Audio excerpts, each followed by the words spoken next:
John Hanson Stadium at Carlton Field here at Osseo High School. Tonight, the Orioles playing host to a nearby rival, the Champlin Park Rebels. Hi, I'm Jay Wilcox along with Bill Hunstock. And Bill, it's been a good season for Osseo, 3-1 start. However, they lost big last week to Tino Grace.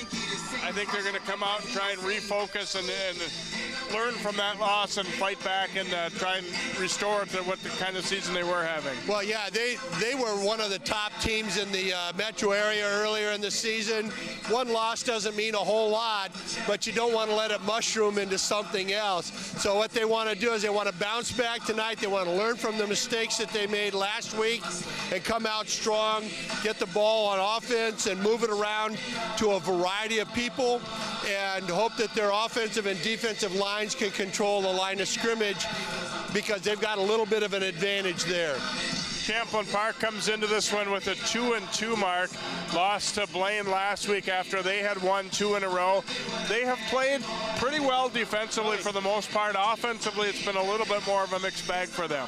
Right. Their defense has been boosted a little bit by Coach Van Voorhees being back this year after a couple of years of being away from the team. He's their defensive coordinator. They've got most of their seniors that are playing on defense. They've got most of their experience there. And I think Coach Courtney and his staff like the idea that if they can keep the other team from scoring very many points, you got a good chance to win. If they don't score, you can't lose. So that's more or less their attitude. And they've got some growing pains on offense. Let's talk about key players to keep an eye on in tonight's contest, starting with the Rebels. And one guy on their offensive side who really is having a good year, Eldridge Joyce, a big receiver, tough to contain him. He'll go up and get the ball in traffic for you. Yeah, Eldridge Joyce, a big 6'6" receiver who's had 7 touchdown catches already this season, so he's really done well. And he does go up and get the football, which you really want to have somebody do. And he can play a couple of different positions. They'll play him in a slot. They'll play him at tight end. He's big enough to handle some of that. And they have a second receiver that's another tall kid, too, another 6'4" guy. So they got people they can throw the football to. And for Osseo, a guy that we saw have a dynamite first game to start the year against Maple Grove, he's a little bit nicked up, but going to try and play on both sides. Defensive back, wide receiver, Demario Armstrong. Yeah, Demario Armstrong was all over the place in the Maple Grove game that we saw a couple of weeks ago. And I think that's a really key player for them tonight, because he's going to have to step up a little bit offensively. They'll get him the ball, throwing him the ball, maybe handing it to him on a jet sweep or something like that. Defensively, he's got to step up and lead and make sure that the Osseo defense is off the field as much as possible. All right, these teams haven't met in the regular season in a while. They've met in the playoffs the last couple of years. Osseo's kind of had Champlin Park's number in our recent seasons after a long stretch of domination by the Rebels. It's Champlin Park and Osseo football, and it's coming up next here on 12 Sports.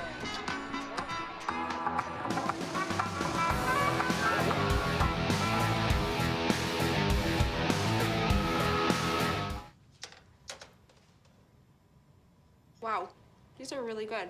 You act surprised.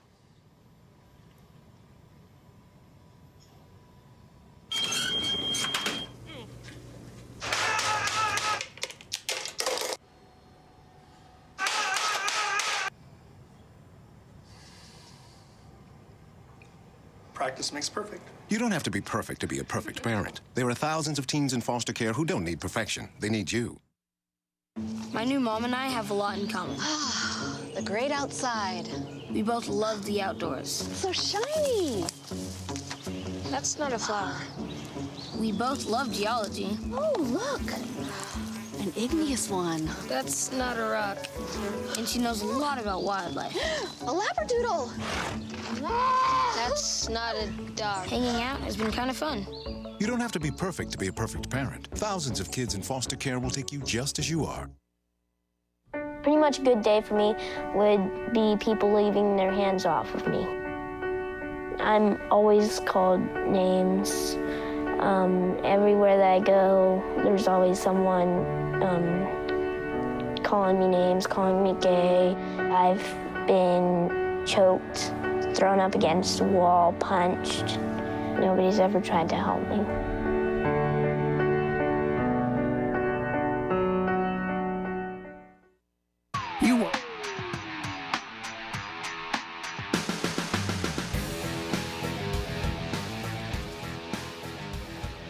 welcome back here to Osseo as we get set to kick off tonight's contest. And joining us once again on the sideline this evening will be Allie Arlt. Let's go down to Allie.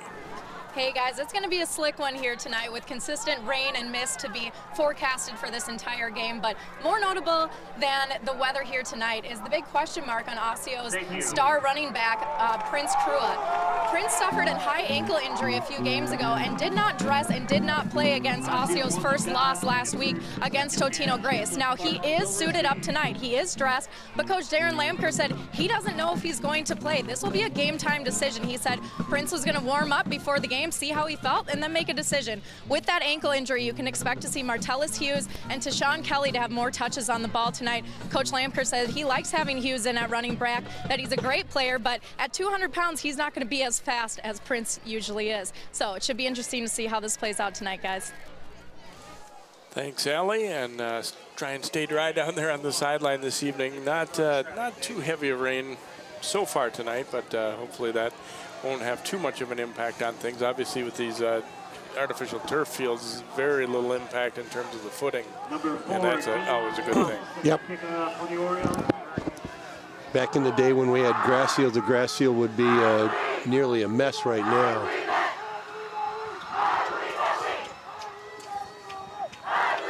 Champlin Park will get the football first here as Dean Lum gets set to kick it away.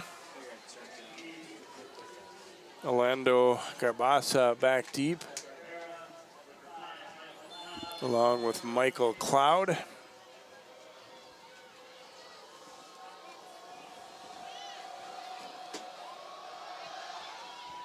Lum puts his foot to it and gets a lot into this one, about halfway into the end zone. So the wind may be helping that one a little, but still an impressive boot no matter how you slice it. So Champlin Park will start first down and 10 from their 20-yard line on the opening possession of the evening for the Rebels. It's a great weapon to have as a kicker to get that ball over the goal line. Starting lineup for Champlin Park, a very young offensive line, no seniors in that group, and they've struggled some. Romello Atkins, a tough physical running back, and pretty good set of receivers. The quarterback, Chad Costello, for the Rebels. Here it is, first down play, hands it off to Adkins, shakes the first tackler, but then plenty of help arrives, and Adkins will be stacked up just short of the line of scrimmage. Chad Costello's father, like Rebels coach Mike Courtney, played for Osseo High School. See what Chad has done so far this season. And coach said when he has time, he's throwing the ball pretty well. He throws a nice ball. Watching him in warm-up, he does get the ball off pretty good. Go with the toss this time to Adkins, force back, and knocked down after a short pickup there. There's a look at the Orioles, how they stack up defensively. And Coach Lamker was looking for, we want to see some hitting tonight. We want to get guys in there who want to get in there and really be physical and get after people tonight. So a third down and long here. Champlin Park trying to avoid going 3 and out on their first possession. Costello throwing over the middle, pass complete as he finds Witt. Good for the first down out over the 35. A pickup there of about 14 and a first down. So another of those pretty good sized receivers there as Cameron Witt, about 6 foot, but got into the seam there and makes the catch.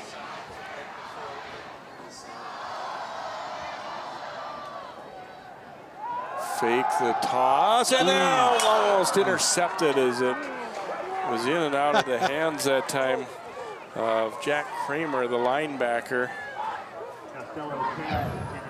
Here we'll see Costello unloading on it right away. He's got to see that window of opportunity before he launches the ball. That could have been a nasty pick for Champlin Park, a nice one for Osseo. Fakes the handoff, now throwing out in the flat to Witt. Good job of shedding his block that time by Ben Magner. And was able to force him out after a minimal gain there, about 2 or so. Magner does a nice job of fighting off the block and giving Witt no place really to go. 3rd and 8 here for Champlin Park. They were able to convert on the 3rd and long earlier. Costello rolling to the right, now fires and looking for Witt again, but this time too high and incomplete. And it will bring up a punting situation here for Champlin Park.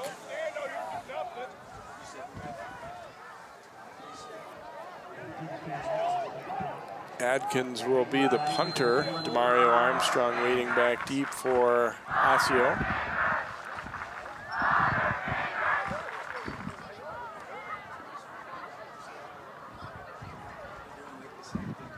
Ooh, the rush coming and nearly got there. It's a very high, short kick.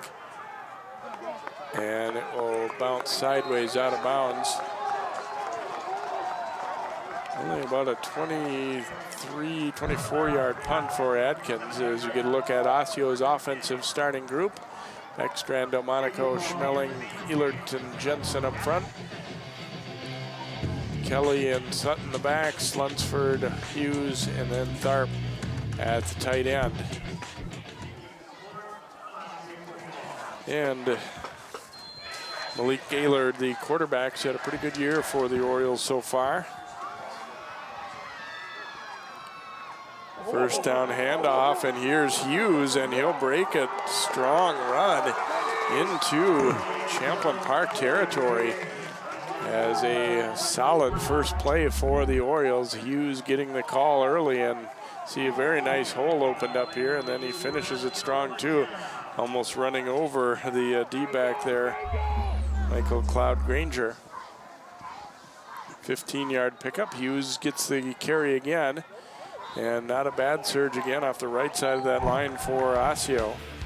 Now they're running a really nice lead play there where they're pulling the left guard and kicking out on the right side of the offensive line. The right side of the offensive line is doing a good job of sealing that, so you get the running lane there right off of the tackle on the right-hand side, and that's a nice play. Hughes does a good job of finding that seam and getting upfield.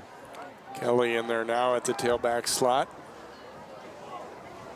Fake the handoff. Gaylord throwing on the run, and it's back to Hughes, this time as a receiver. And Cloud Granger drags him out of bounds.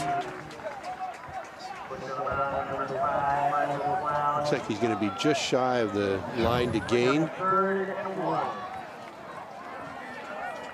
Yep, got about 5 on that reception.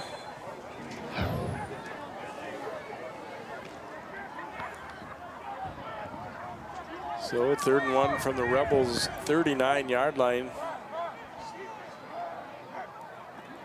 And they're going to go power to Hughes, and he will pick up the first down with ease. That Osseo offensive line is controlling things so far pretty good. Yeah, that's what they're going to have to do. This is a fairly experienced defensive group for Champlin Park, and for Osseo to have success, they're going to have to control the line of scrimmage.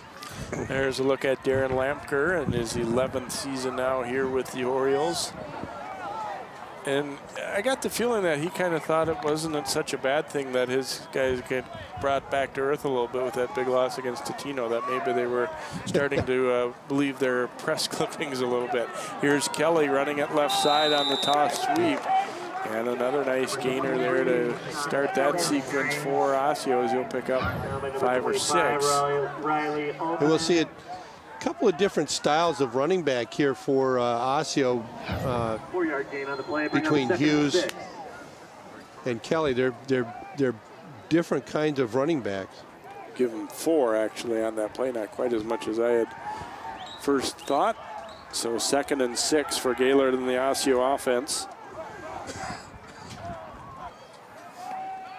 Drops to throw. Gaylord looking deep down the middle and overshoots his intended target there as he wanted to go to Cordell Russell.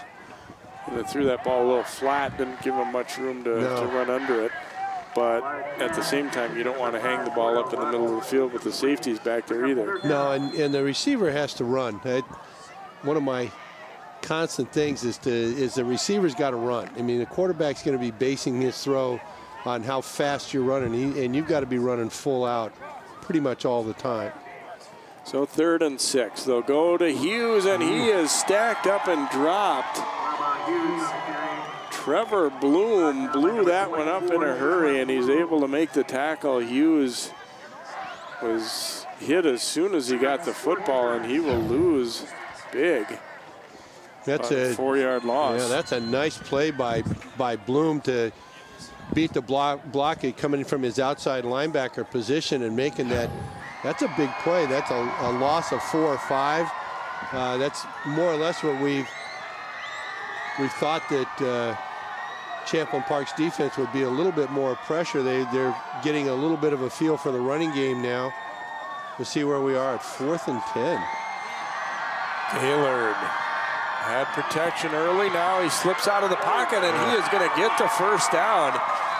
And cut down, but he'll have enough for the first down, as Gaylord did a nice job getting out of trouble with his feet there, and he'll pick up 12 and a first down. Oh, we'll see. He gets a nice move right there and gets downfield using his speed to get downfield and taking a slide after he gets past the line to gain. A very smart play by Malik Gaylord there. You see what kind of a versatile quarterback he is and how much pressure he can put on the defense.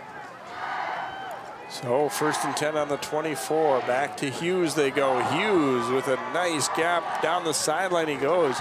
And he will be inside the 10. Or maybe right at the 10. So first down, should be 1st and goal here, looks like, for Osseo. Another nice pickup off of that lead play that they've run 3 or 4 times already. That's going to be their bread and butter play tonight, I think. No huddle look here. They'll go back to Hughes right side, dancing through the first wave, and then stacked up at about the 6, maybe 7-yard line. Rebel defenders. Short gain on the play. It's a gain of about 3 for Hughes. But I like the way the Osseo offensive line is coming out. They're coming out hard, and they're getting across the line of scrimmage as they get hooked up and giving Hughes a nice seam to run. First drive of the game for Osseo. They convert on a big 4th and 10, and now looking to try and punch it in here midway through this first quarter. Be a 2nd down, goal to go from the 7 for the Orioles. Keep it on the ground, and close, but not quite, as Kelly is going to be stopped just short of the goal line, looks like. Ryan Gristy on the tackle for the Rebels. 3rd goal. 1-yard line, and now they'll look to punch it in, and they do so. Gaillard on a keeper, and that's good for an Osseo touchdown. So Gaylord sneaks it in from a yard out for Osseo, and the Orioles strike first. Have to feel good, not just about driving down to score, Bill, but converting on that 4th and 10. That was big. And they had a couple of really nice plays. I think that Hughes probably had 30, 35 yards rushing just on that sequence alone. Lum's extra point attempt is up, and it is good. And with 5:34 to go in the first quarter, Osseo strikes first. They take the lead 7-0 on a 1-yard touchdown plunge. And their offensive line, as you said, came out and fired off the ball well on this drive. You can see we get good protection there. Malik Gaylord conversion there. Malik Gaylord knows what to do with the football. When he doesn't find anybody, and when he gets into the open field, he's got speed and quickness, and is a threat to, run the ball and run the ball well. Champlin Park's been a pretty solid defense this year too, and they have to regroup a little bit after it looked like they got that big 3rd down stop for a loss, and kind of looked like they might be dodging a bullet, but instead Gaylord able to get that big run on 4th and 10, and here's Lum to kick it off for the Orioles, and he will again boom this one deep, and it's a touchback. Another look at how they finish this drive here. Gaylord just easily pushing his way into the end zone there. Yeah, following his left guard there. That's John Delmonico. Actually not the biggest of the offensive linemen, but he got off the ball nicely, and Malik Gaylord didn't even have to worry about it. There's Mike Corton in the middle of that group there, the Rebels head coach, and as we said, was a pretty good ball player here at Osseo back in the late 80s. So 1st and 10 from the 20. Costello throwing out in the flat. And turned back immediately. Osseo did a good job of staying at home there. Witt making the catch, but just not much room to go there once. Maybe a short pickup, about a half yard on that completion. So they've looked pretty much exclusively to Witt so far. Right. I'm kind of surprised that they haven't looked more towards Eldridge Joyce, who is way out on the right-hand side in this formation. 2nd and 9. They go to Adkins. Adkins going to fight through a tackle. He's brought down at the 25-yard line after gaining about 4. And this is a pretty nice draw. Adkins does a good job. Get 4 yards. 2nd and long is a pretty good draw and screen down, particularly with the kind of offense that Champlin Park is using. 3rd down and the completion good. So Champlin Park able to convert and get the 1st down. Marcus Hill on the reception there. Yeah, nice grab by Marcus Hill, making sure that he gets control of football as he's going down 1 step. Nice quick pass. That's effective when the corner is off even just a little bit, because you're throwing it so quickly. 1st down now from the 35. Costello starting a little screen, gets it to Adkins. Pursuit gets there, and he's able to keep the legs driving forward for a few anyway. Maybe 3-4 yards on that gainer. Nice pursuit coming back. You know, one of the things you teach your defensive linemen to do is when the ball is thrown is to turn and follow the football and run as hard as they can, because you never know what's going to happen in a screen pass. If that guy gets slowed down a little bit, a pursuing defensive lineman can make a play. And that's exactly what happened. That's what Jenkins did. Costello rolling to his right, wants to throw it deep toward Eldridge, and there he is, hauling it in traffic. We talked about, a lot of times you'll throw a jump ball and kind of cross your fingers, but more often than not this year, he goes up and gets it. Well, this is the kind of ball that Costello has to throw to. Eldridge he just goes up and grabs it. You can see he's just 3-4 inches above the defender, even though there's 2 or 3 guys around him. He makes the grab and goes. 36-yard gainer there for Champlin Park. So they're in business now at Osseo's 25 as we tick down to 3 minutes to play in this opening quarter. Costello handing it off to Adkins. Adkins, again, good leg drive. He has a couple of guys wrapped up around him, but still able to keep it moving a little bit as Kramer and Jenkins had a hold of him. But yeah, he does a really nice job. He's getting hit right around the line of scrimmage, and his leg drive carried him 4 yards on that play. The offensive line for Champlin Park needs to develop some consistency, and they need to get their feet going, get their bodies in gear here. Costello firing, and that one went through the hands of Joyce. Quick slant, and it was there. It was there. One he should have had. Eldridge Joyce is saying, darn, how'd that, but this ball's launched too. That's a good shot. Corner, like it was crazy. Joyce knows he should have caught that one. So 3rd down here for the Rebels, probably in 4-down territory. Costello looking to throw, swings it out to Adkins, and he is forced out of bounds short of the 1st down. Short of the line to gain about 3 yards. This is a tough call. 4th and about 4. 4th and 3 or 4. What do you got in your playbook for 4th and 4, Jay? Well, they've been pretty solid with those quick slants. Yeah.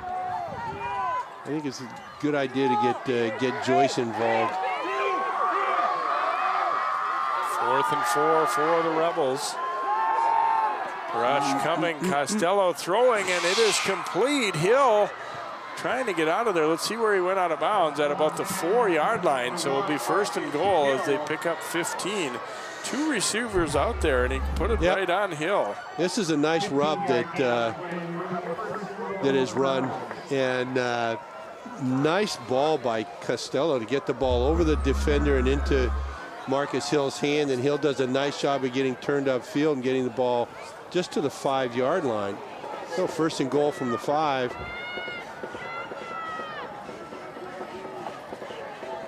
Now they bring a fullback in.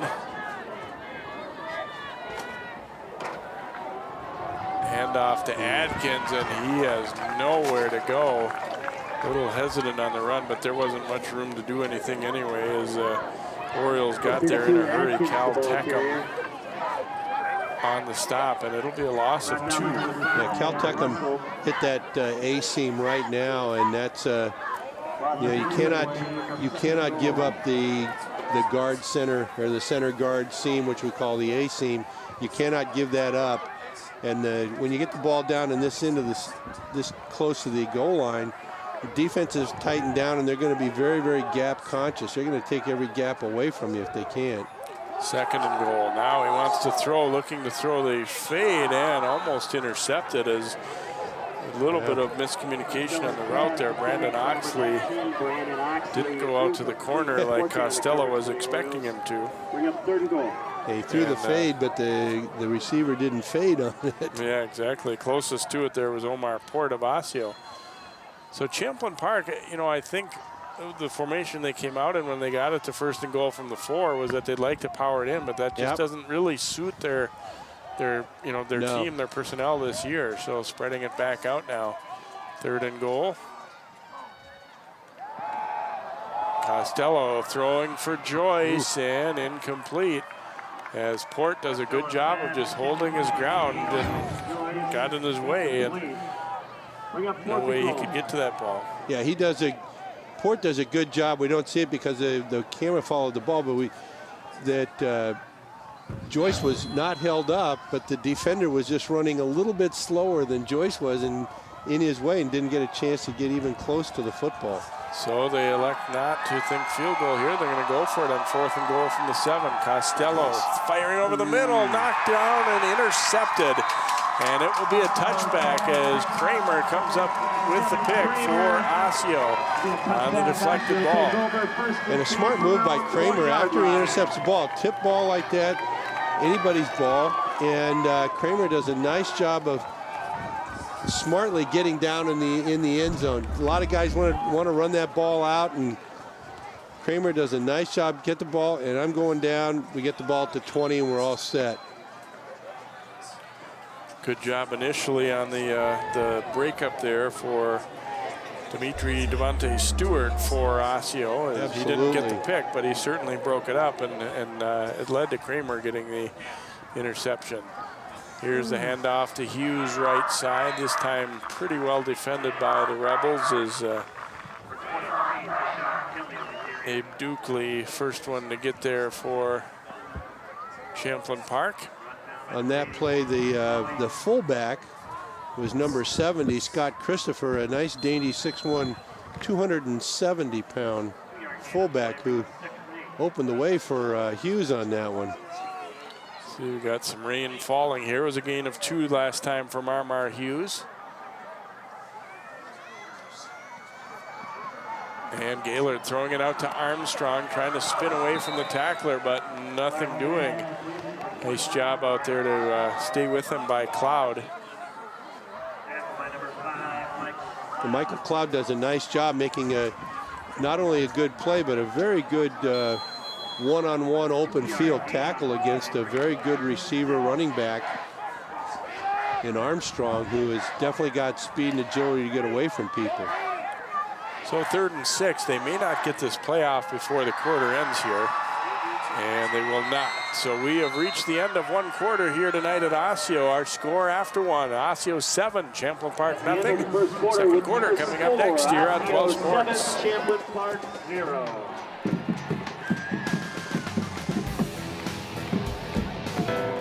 $30 million Americans will suffer from an eating disorder at some point in their lives. The National Eating Disorders Association has the information and resources to steer people and their families toward the road to recovery. Hi, I work at the NEDA helpline. We have something called Click to Chat, which is a live chat with someone on the helpline, and they're really able to get support. Call or visit the NEDA website today for help and hope.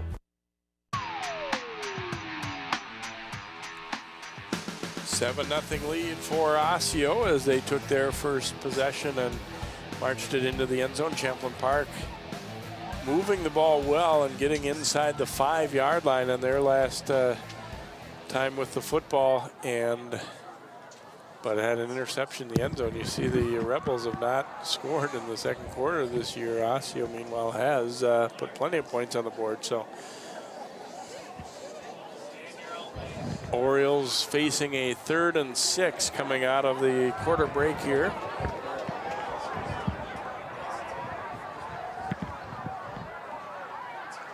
This is where the Champlin Park defense is going to have to step up and make a play and force a punt here. They might be able to give their offense a chance in field position. Going to go with the sweep, and well defended by the Rebels as Hughes will only gain a couple when they needed 6, and presumably punting situation here now for Osseo. Abe Dukley did a nice job of holding his ground, fighting off the block, and making it so that the running back had really no place to go. Gaylord is also the punter for Osseo, so he stays on the field.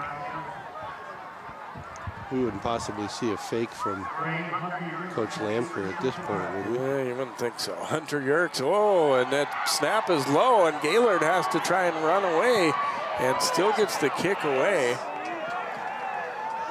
And it will be down at the 43-yard line. The snap was low. It turned out to be a 17-yard punt, but it could have been worse for Osseo there. Gaylord didn't really lose his cool. He realized once he picked it up that if he just grabbed it and kicked, that he was going to be in trouble. And I think that the official explaining to Coach Lamker right now that I think they ran into him, but he's running with the ball and then punted it kind of out of nowhere. And I don't, once he penalize the defensive player for that. No, once he starts running, he's a runner and he's free game. He doesn't have the protection afforded him as he is when he's a punter. It's one of the controversies with the Australian or rugby style football kickers this year that we've seen, because several of them, particularly at the college level, run 4, 5, 6 strides before they kick the football, and that really forces that rule.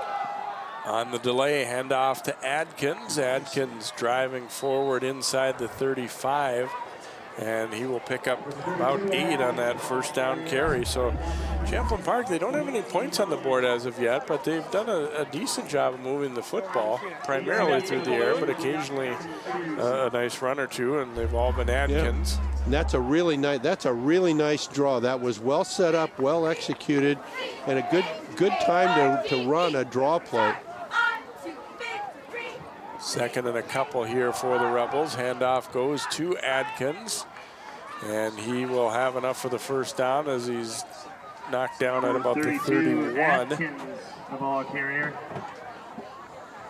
When you have an offensive line that is struggling for consistency and really struggling for their own identity, like the Champlin Park offensive line has been so far this year, giving them every opportunity to succeed is really a good thing. And the last 2 running plays have really been a good example of how that can work. They've done a really nice job of blocking. We've gotten a first down on the ground. From the 31, Costello shoots it over the middle, and the pass complete. Receiver Witt pays the price there as 3 guys get a good lick on him, but it's a nice gainer on that first down play. He'll pick up about 8. What you don't realize is that Witt had to practically stop to catch the ball. It was just behind him on his back hip, and he had to practically stop to catch the ball. He had no momentum going forward, so that leaves you wide open to defensive backs who want to lay you out. And that was a nice grab and for the Rebels on first down. 2nd and 3. They go to Adkins, and he is stacked up. Going to be short of the first down. And we've got an injury for the Rebels, unfortunately. Andrew Rosine not getting up. No. A couple of his teammates saw right away and were waving to the sideline. My guess is we got a leg injury of some variety.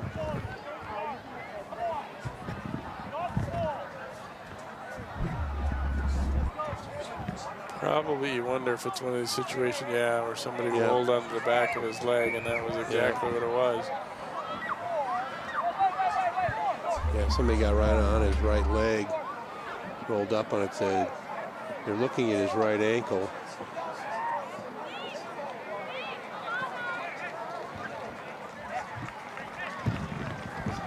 He is able to get up, and not saying he's walking without a problem, but he is able to walk off. He's able to walk off, and that's a good sign.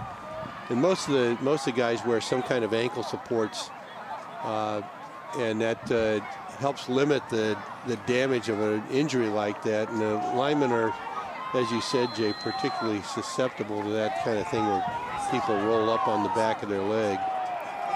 3rd and a yard coming up here for Champlin Park as they try and fight back and tie this one up. They trail 7-0 early here in quarter number 2. Got a fullback in there now and just 2 receivers. Costello is going to go to Adkins, and he has stood up, and that second effort still going to be short, I think. It's very close. The spot is very close to the line to gain. 1 yard gain on the play. He was hit just right away there by Kramer, and he kind of gets away. I'm not sure if they gave him all of that last surge or not. So here we go, 4th down and a yard for Champlin Park. And Costello trying to draw him off, and it looks like he did so. Yeah, first penalty of the game. Right, and he used a very hard snap count, encroachment on the defense into the neutral zone. And that's a first down for Champlin Park. And Chad Costello might have gotten away with a little bit of a head bob and a little shoulder bob there, but the defensive lineman, I always wonder, how does the defensive lineman who's right on the ball not go on the movement of the ball?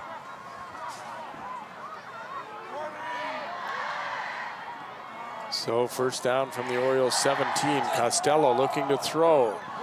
And incomplete. Too high even for the 6'6" Joyce there. When he went up for it, I thought he made the grab. Bring up 2nd down. He was open, and Costello overshot him a little bit. Yeah, Costello was rushed just a little bit. He had somebody right on his right shoulder when he let go of the ball, and he had to. His hand was underneath the ball as he released it, and that caused it to float over Joyce's head. So 2nd and 10 for the Rebels. Go with the draw, and Adkins is going nowhere. Stacked up and wrapped up by the Orioles. They got plenty of penetration, and Stewart, I think, the first one to get a good piece of him there, and they will lose on the play. And as nice as a couple of their draws have been, that one really didn't go anywhere. Cal Techum did a nice job of sealing that hole. So we now got a 3rd and long here.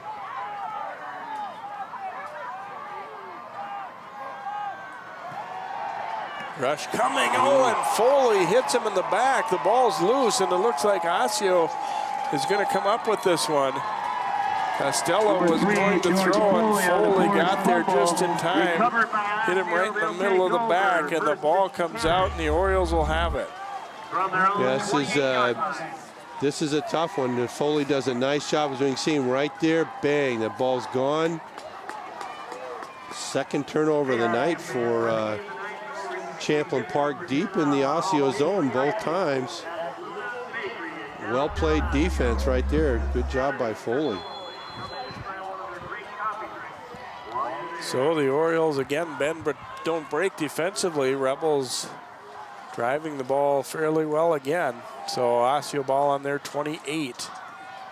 Handoff here going to Hughes, and does a nice job of picking his hole there and out over the 35. Give him about 7 or so on this play. Maybe 8. Yeah, looks closer to 8. Yeah, oh yeah, that. Okay, second and 1 or 2 right there. That was a nice run. That was just a straight ahead power play. Nothing fancy about that.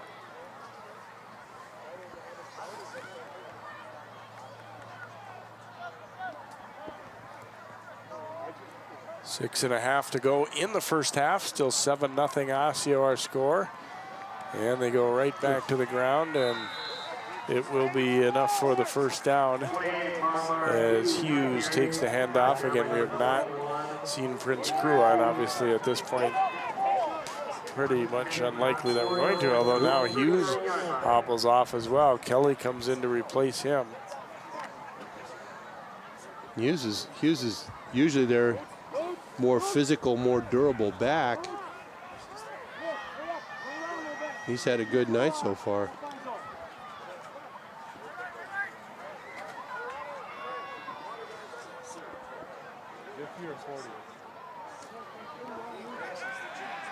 Gaylor dropping to throw, firing over the middle, and it is intercepted. Nice catch in traffic there for Champlin Park by Nangessi. Yeah, Roy Nangessi does a nice job of pulling this one down. I thought Armstrong had it. And I think, and he was coming the opposite direction. He and Armstrong almost collided on a 180-degree opposite path, but that's a big turnover for the Champlin Park defense to get the ball back. They've got it near midfield at their own 45, and that stifles a pretty good possession by Osseo. Nangessi with the pick, so each team has now had an interception. Champlin Park's turned the ball over twice, 1 fumble, 1 interception. Here's Costello from the 45, going with a little reverse here for Bronson. Bronson up the right sideline and brought down inside the 40. So they'll pick up a first down with these, and let's go down to Allie now for an injury update. Thanks, guys. You see at number 75, Andrew Rawson. He's actually back in the game now. We saw him go off with a right ankle injury. Trainer looked at it. They both assessed it. He got up. He did a couple of moves to try to see if he could put some weight on that. I asked him, "Are you going back out?" He said, "Oh yeah," and here he is. Thanks very much, Allie. So good to see Rosine back in there. Here is Costello throwing out, complete to Witt, and be down at the 30, just shy of a first down as he's wrapped up there for the Orioles by Ben Magner. About another 8 or so on that gain. And this little bubble screen like this to the 3 receiver side can be a tough play to stop, especially if they have the second play in that sequence would be to fake that and throw the ball deep, trying to catch the defense coming up. Costello firing. Hill juggled it. Did he hang on? Looks like he did. Took a hit in the back after he didn't come down with that one cleanly right away, but still able to concentrate enough. They get a 6-yard gain. You see, he took a pretty good pop there. Marcus Hill does a nice job of hanging on to it, and Quincy Williams got a nice lick on Marcus Hill, but he hung on to make the grab. So from the 24 of Osseo, first down and 10 here for the Rebels. Costello rolling right, got a great block by Adkins, and he's in trouble and throws it away, and they'll take a look, but it does not appear that it's going to be intentional grounding. He did have Oxley somewhat in the area. Boy, I think Costello really realized that this guy behind me chasing me is a lot faster than I am, and he's catching me in a hurry here. I got to get rid of this. And he got such a nice block from Adkins. Adkins really leveled the defensive end, but the linebacker coming behind the defensive end came through clean. And we're going to have a timeout requested, I believe, here. And it's actually going to be Osseo taking the timeout here. 4:15 to go in this first half, and a 7-0 Osseo lead. But again, Champlin Park trying to put together a little bit of a march. See how things are shaping up. Still getting used to the whole new West Metro District, the North, which both of these teams are in. Got Blaine and Totino at 3-0, and Osseo and Champlin Park at 2-1 in the division games. Not a much different group than a lot of the teams we're used to playing anyway. But no, I'm a little bit surprised to see Andover struggling like they have. I heard that they had some injuries after their first game, but they were expected to be a pretty good team this year. And there's the South Division, Eden Prairie, no surprise. Wyzetta's really bounced back with a nice year. They're playing Maple Grove tonight. And Prior Lake, another really good team too. So Champlin Park, 2nd and 10 now after that incompletion. They have to feel like, they've moved the ball fairly well, just haven't finished any drives. They want to do so now. Costello firing, complete to Hill. Wrapped up immediately after the catch, so not a real big gain, about 5 though. We'll take it. That's his 4th catch. Right. The challenge for Champlin Park is what Coach Corton told us is their passing game. They've got to throw on 1 or 3 steps because they get too much pressure if they try to do much more. So that really limits what your passing game can be. It's really hard to get the ball out and deep on 3 steps.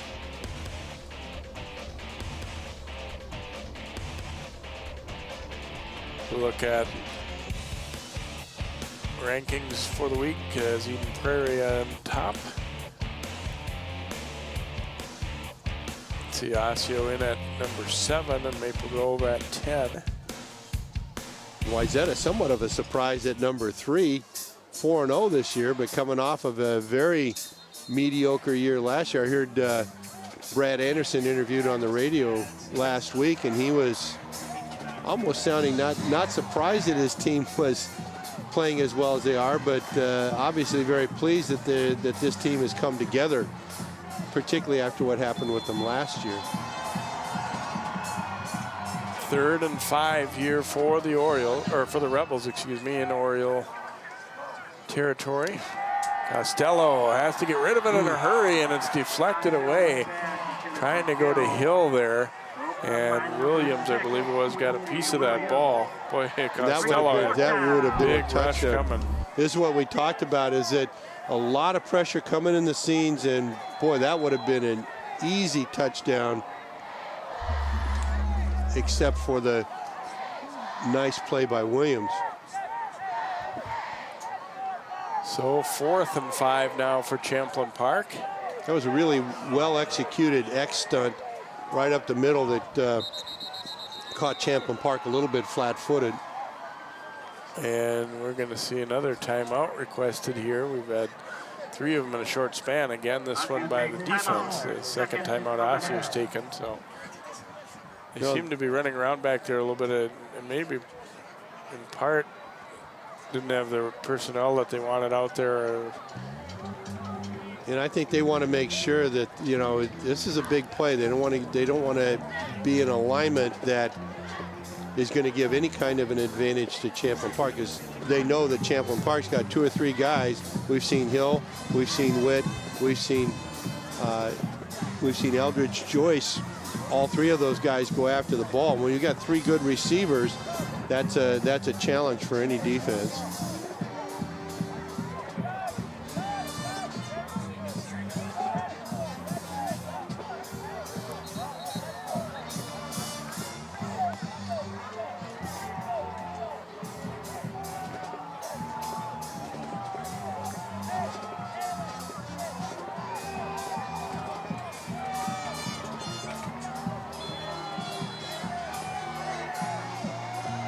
So a big 4th down play coming up.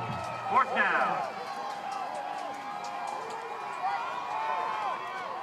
Witt comes in motion. Costello looking to the seam, and he's got it. Oxley for the touchdown. Champlin Park on the board as they're able to connect with Brandon Oxley for the touchdown. Boy, that was a really well-executed play. And all the receivers I mentioned, Oxley wasn't one of them, and he makes a nice grab for the touchdown.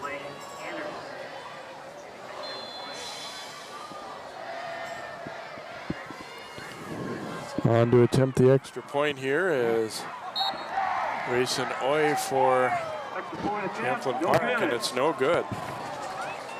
3:50 left to go in the first half. Here we'll take a look on the replay here. So you see Costello getting the ball out right over the defender, and Oxley makes a nice grab. A well-thrown ball. You can see he has to stop and come back for it, but he makes the grab and gets into the end zone after he catches the ball. So that's leaves, but it does leave Champlin Park 1 point shy of Osseo.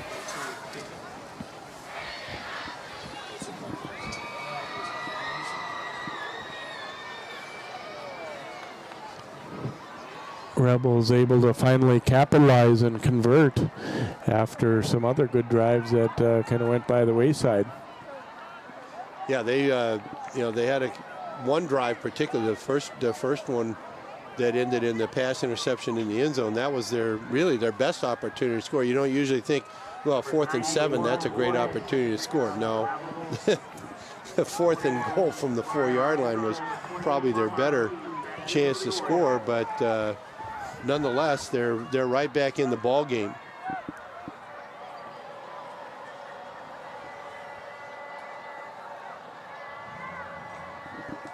Boy, kicking off here for Champlin Park.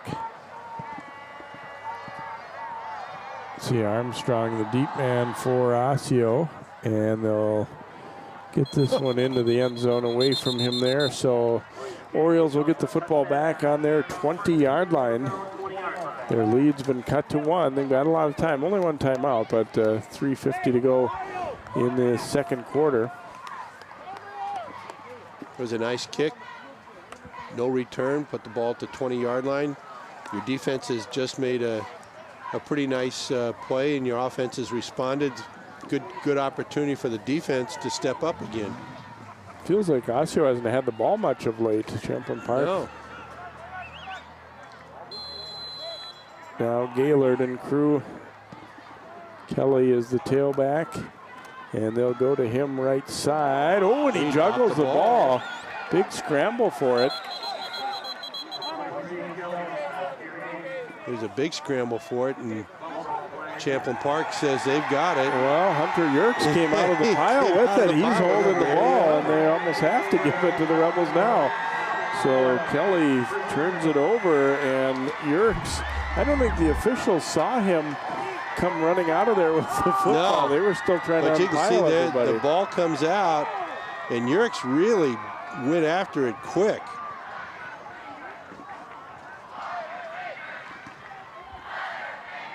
And you'll see right there, he's getting out of there with it. But you see, Abe Dukley does a nice job of getting the ball out. He hits his hand right on the ball. It's where we tell the running backs, you've always got to carry that ball high and tight.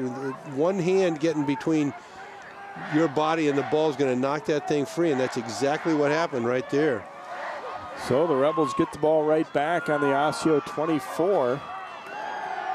Costello looking for Joyce, throws it up, and nicely defended and slapped away there as broken up on the play for the Orioles by Port. Forte on the coverage for Osseo. Boy, when this was launched, I thought Joyce had a really good opportunity to go for it, but Port does a really nice job of getting a hand on it before Joyce does. That's a nice play call. You go right to the end zone after a big turnover like that. You get an emotional play followed by an emotional play, got a real good opportunity. Now they've got to settle down and make sure they get the first down. 2nd and 10 here for the Rebels.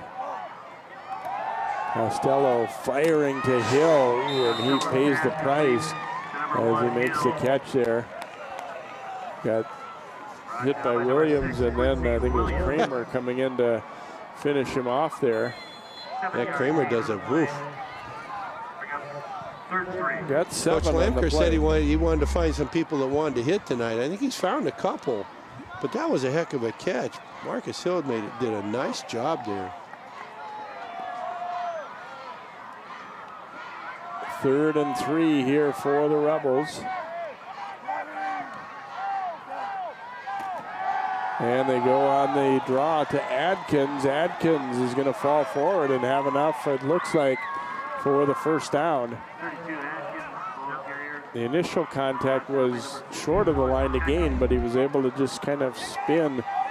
Right, you see that, again, the delayed blitz coming right up the middle. Cordell Russell just misses Adkins, or Adkins missed Russell, one or the other, and he gets the first down. So it's 1st and 10, just inside the 15-yard line. Rebels trying to take the lead here late in the first half, down 7-6, but after they scored, they get a turnover right away. Here's the little toss and plenty of room. Adkins bouncing it to the outside, and he will walk in for the touchdown. Champlin Park scoring twice in a row as Romello Adkins catching that ball in the flat. And he does a great job. If we see on the replay that he does a great job of using Eldridge Joyce to set him up as a block. He dips to the inside, lets Joyce get cooked up with his block, and cuts right around it to an open corner of the end zone. Well done by both Costello and Adkins and the receivers to clear that zone for Adkins to be there all by himself. And after missing the first conversion try kicking, they will go for 2 here. Costello rolling right now, throwing, and it is picked off. Either way, going to be not a touchdown or not a conversion as Armstrong 21, grabs it. 2-point conversion. And so it will stay at 12-7 Rebels. We get another look at this play. Watch this nicely executed short pass here. See that dip inside?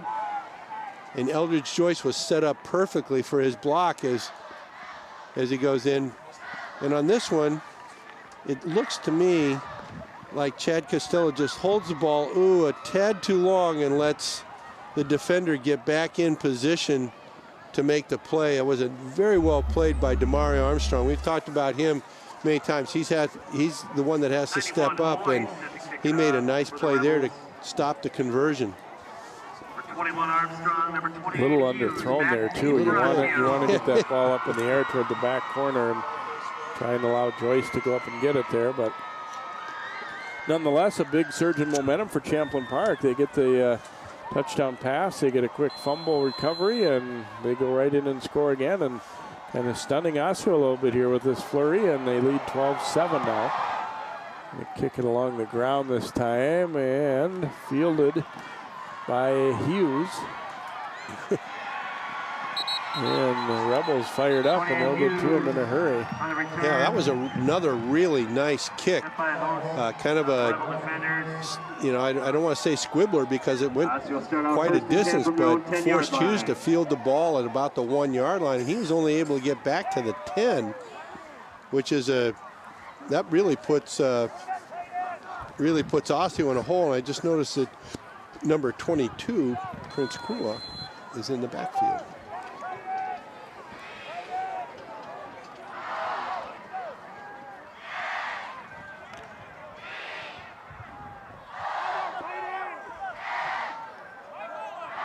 So Osseo pinned deep. Hughes made a big effort to not let that ball get in the end zone, but didn't turn out that well. And it is indeed Krua taking the pitch. And Krua will pick up about 10, it looks like.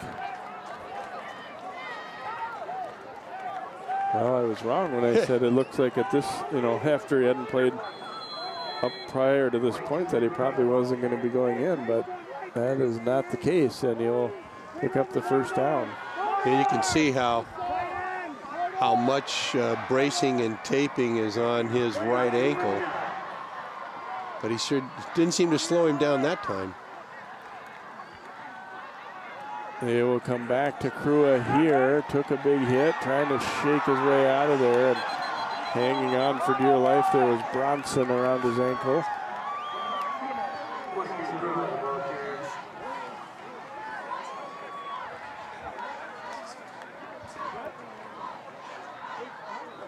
And little shaken up, slow getting up there was Dukley for Champlin Park.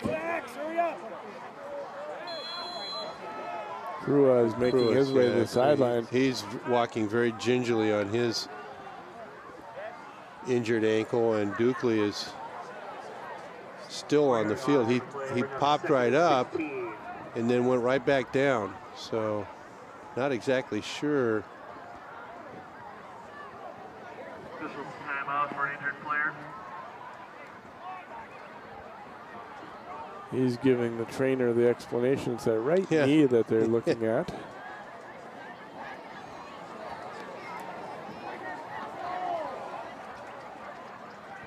So Dukley is going to have to come off right now. He's walking a little bit gingerly, but he is going off under his own power. You know, very much like Rosine did a little bit earlier.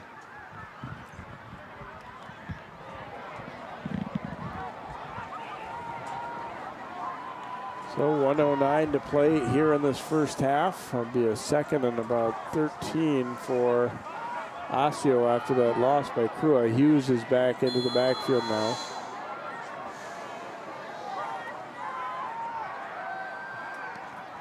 Gaylord will give it to Marmar Hughes. Reaches forward out over the 20 to about the 22. Which will leave him a third and about 8. 28, Marmar Hughes, ball carrier. And Hughes is limping. 6-yard gain on the play. Yeah, he was earlier a little He bit limped too. off on the last series, and so Kelly will come back in, maybe. looks like Oh, now they're deciding, and we got a sophomore coming in. Trent Lasinski.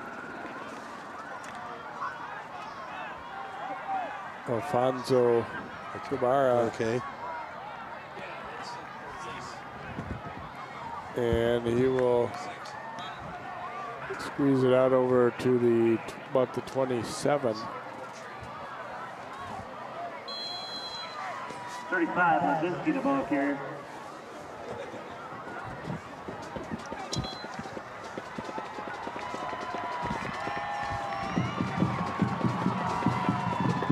So we have reached halftime here as they'll let the clock tick out, and a good second quarter for Champlin Park as they come up with the only points of the quarter, or of the second quarter, to go up by this 12-7 score. And I think that is a surprise. It's a little bit of a surprise to me, but I think it's probably a real surprise to the Orioles, because it looked like early in the game that they were going to be able to dictate the tempo and dictate what was going to be happening. And Champlin Park, to their credit, they've done a nice job of doing what they do well and getting the ball downfield and getting a couple of scores.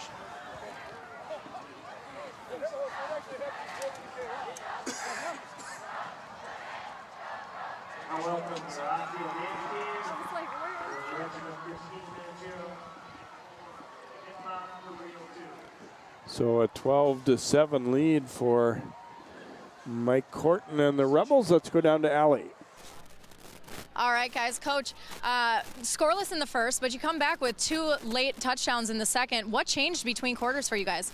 Oh, well, I don't know if anything changed. They're high school kids, and that kind of stuff happens. They kind of get into the flow and things go good, and then they don't go good. And you can watch our 2-point conversion. That wasn't very good. But, yeah, they're high school kids, and they sometimes make mistakes, and sometimes they look pretty good. So it takes a little bit to get the nerves out. Some momentum going into half, though, for your team. What do you guys do to lock this down in the second? Well, I don't know anything about locking down. We just got to play and limit our mistakes to capitalize on theirs. All right, thanks, Coach. Good luck. Thank you. All right, back to you guys. Thanks very much, Allie, and thanks to Coach Corton again back here in the stadium that he played his high school ball. Osseo dance team on the field right now, and we'll take a look at their performance.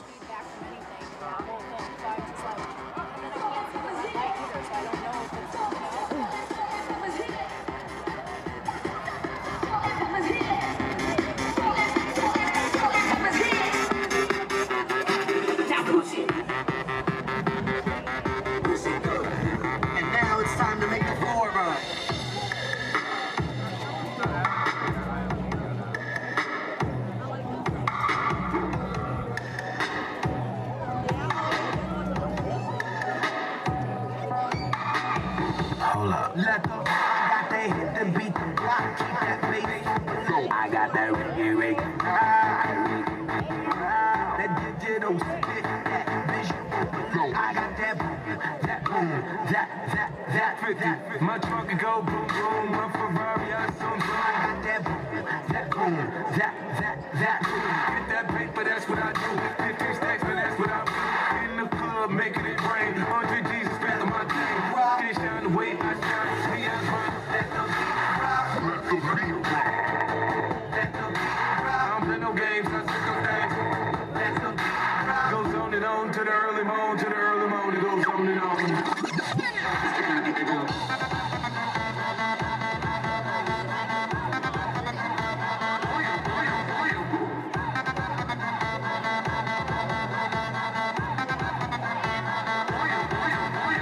You know what? I know they came here to sing. My boss said, okay, let me see it. This is going down for real.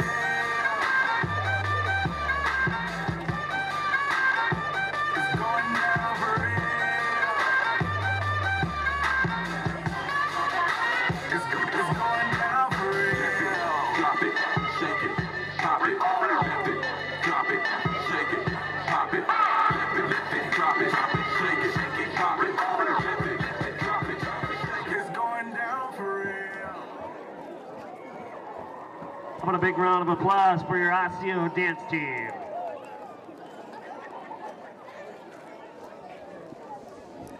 Osseo dance team performing. We'll take a quick break and come back with more of our halftime here. It is Champlin Park leading Osseo 12-7 here on 12 Sports. Osseo band to the field.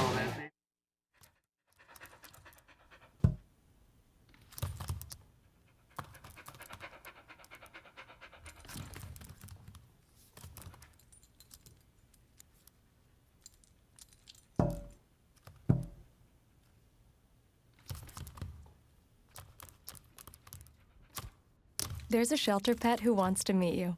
Meet one today. Visit theshelterpetproject.org. Adopt. Sharing your passion starts with taking that first step. Take Will, for example. His first step was taking free TV classes at Northwest Community Television. He's learning production skills and now has access to cutting-edge equipment. He's working on local music productions, meeting new people, and gaining experience needed to produce his own show. Best of all, he's sharing his passion for music with others in his community. Share your passion. Visit nwct.org.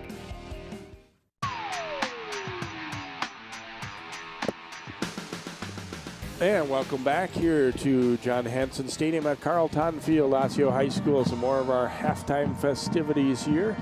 Band performing here at halftime.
How about it for your Osseo band?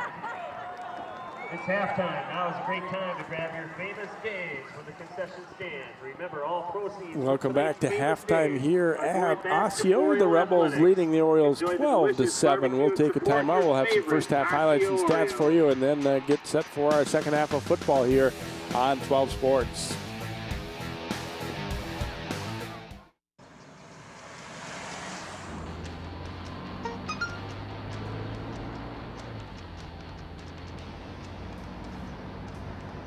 The average text takes your eyes off the road for nearly 5 seconds.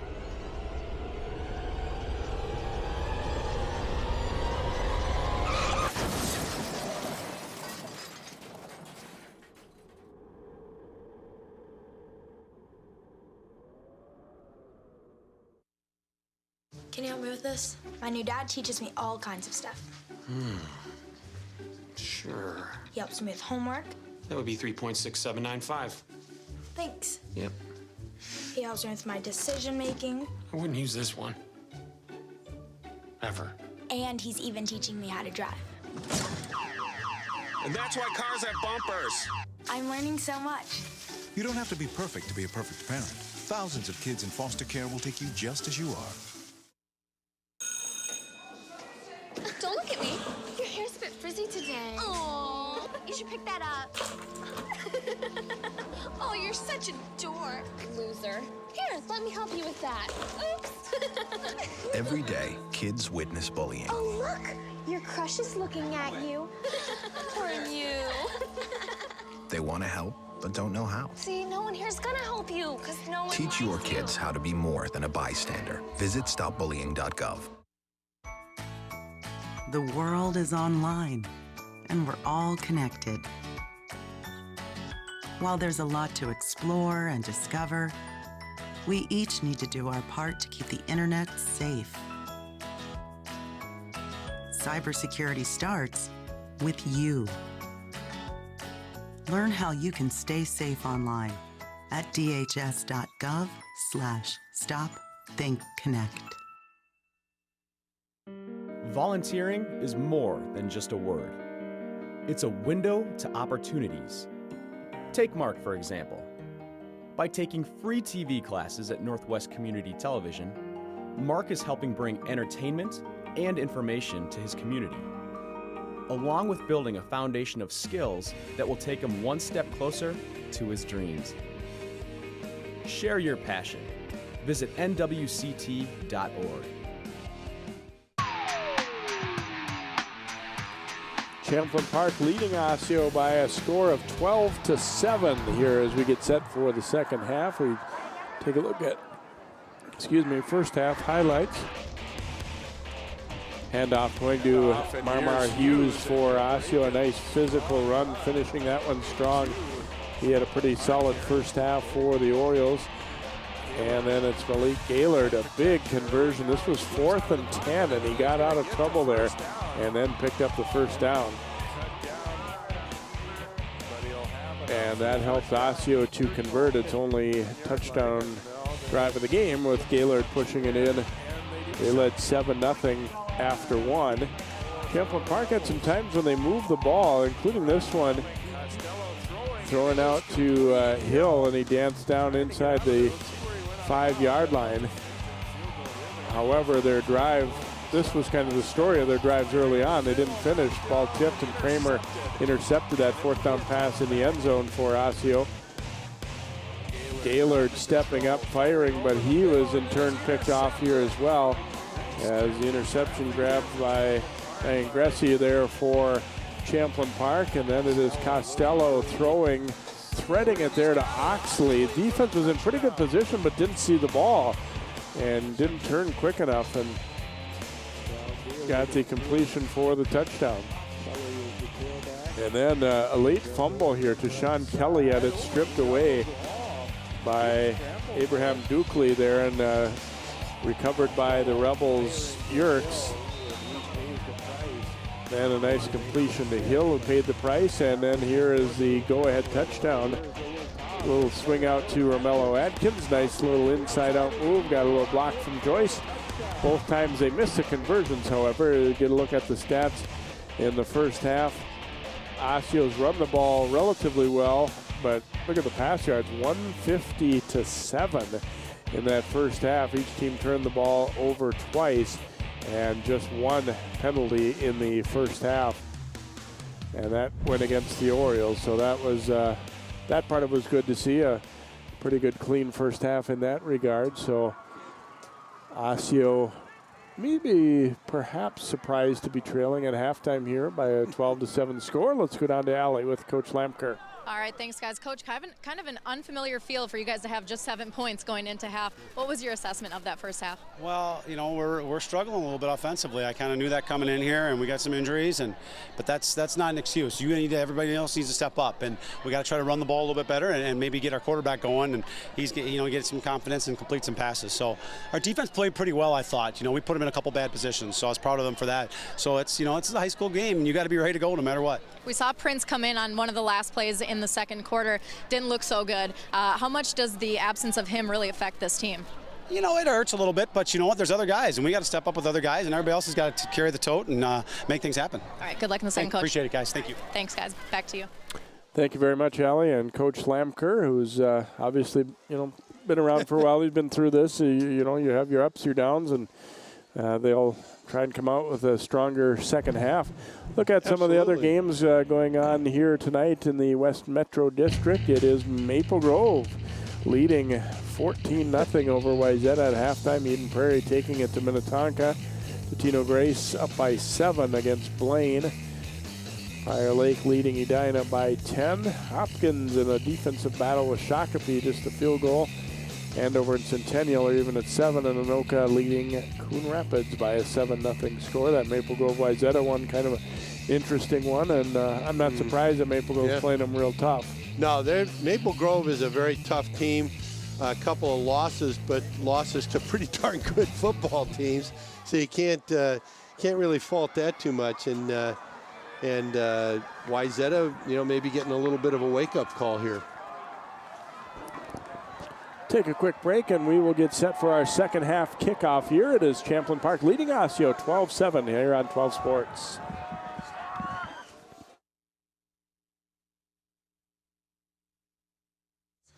Dad teaches me all kinds of stuff. Sure. He helps me with homework. That would be 3.6795. Thanks. Yep. He helps me with my decision making. I wouldn't use this one. Ever. And he's even teaching me how to drive. And that's why cars have bumpers. I'm learning so much. You don't have to be perfect to be a perfect parent. Thousands of kids in foster care will take you just as you are. Don't look at me. Your hair's a bit frizzy today. Oh, you should pick that up. Oh, you're such a dork. Loser. Here, let me help you with that. Oops. Every day, kids witness bullying. Oh, look. Your crush is looking at you. Poor you. They want to help, but don't know how. See, no one here's gonna help you, because no one Teach your likes kids how to be more than a bystander. Visit stopbullying.gov.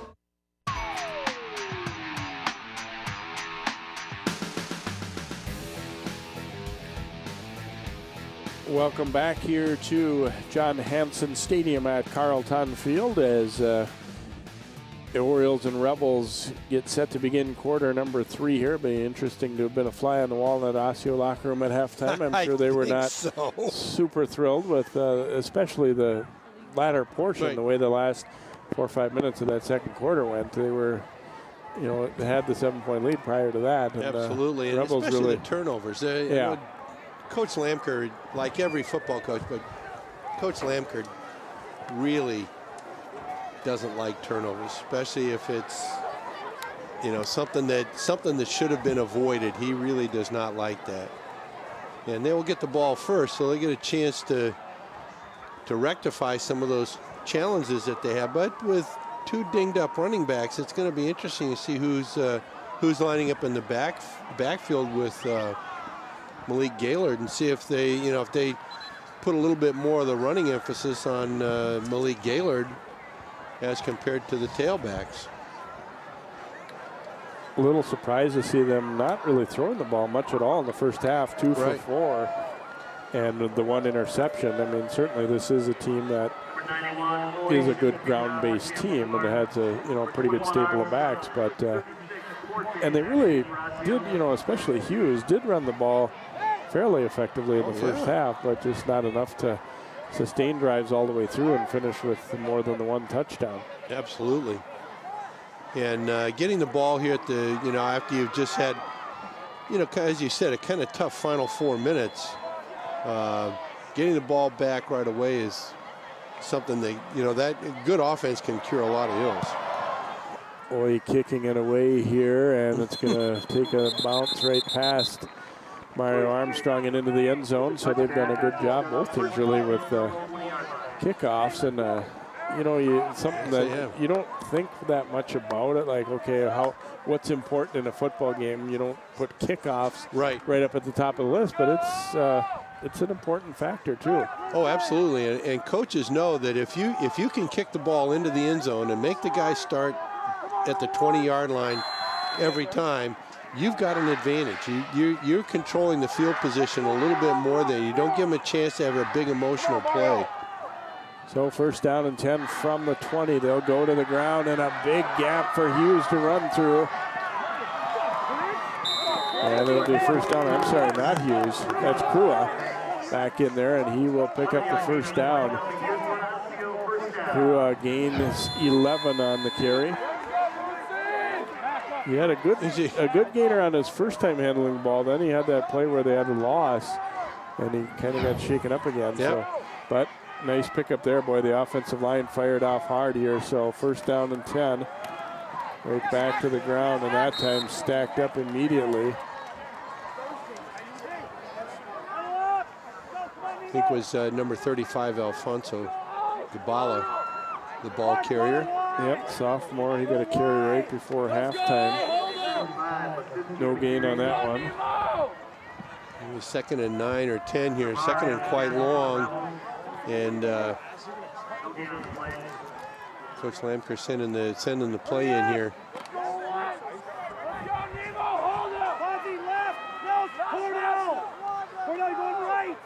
Run right! Hurry up, Elite! Hurry up! 50! Gaylord wanting to throw deep down the middle and incomplete, in and out of the hands there of Tharp. Boy, he was open and the ball was right where it needed to be, and Tharp just didn't hang on. Hit him right in the hands. Boink. That's where you look at your hands and go, how my hands get holes in it that big? So third down and 10 for Osseo, and those are frustrating ones too when you feel like you've made the right play call and you got everything you wanted, and just the last portion didn't come through. Absolutely, absolutely.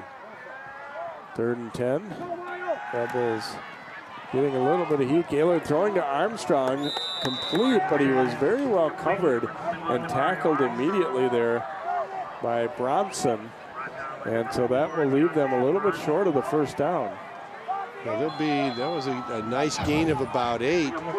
And Armstrong was close to the line to gain when he caught the ball, and now we have an offside against Champlin Park. So same thing that Champlin Park did to Osseo with the hard count. Encroachment on the Rebels, 5-yard penalty. Down. Well, I was going to say, it'd be interesting to see how they're really going to go for this, and we didn't wait long enough to find out. They got him to jump. They got him to jump right away. And so first down on the 44-yard line now for Osseo. Gaylord dropping the throw, has time now, steps up and will run. Met at about the 50, flag down. This might be a face mask, and another flag late. Possibly a late hit as well. Yeah, somebody took Gaylord down after he was past the white line. You can see that thick white line is the coach's box, and players that get hit outside of that box are going to get a flag almost every time. I'm pretty sure it is 2 separate penalty flags that flew. One appeared to be for face mask, and that's what they're discussing now, is what how it's going to be enforced. Yes. And right away the official said to put up the hand to Darren Lampker. Yeah. Okay, we're going to sort this out on our own. We don't need input from you. Well, they've got to figure out is one a live ball penalty, personal foul, face man.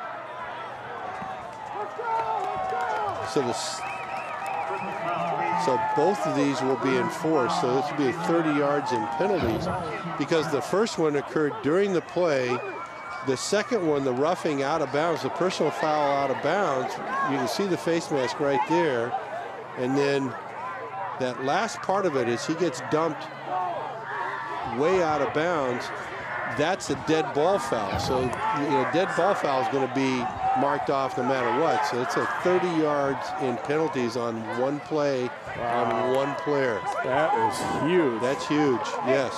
You see the ball goes all the way down to the 22-yard line of Champlin Park, and that's discipline. That's, the face mask, hey, the guy reached up and grabbed it, but the second one, dumping the guy when he's 6-7 feet out of bounds, not good discipline.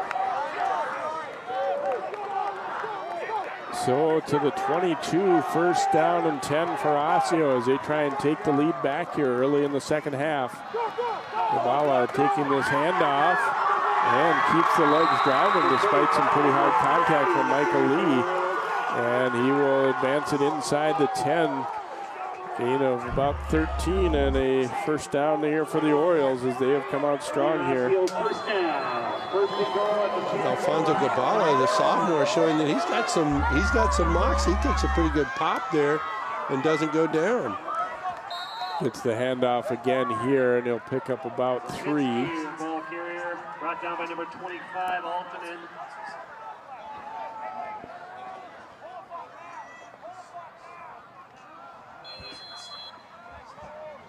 Two-yard gain on play. Pick up second and goal.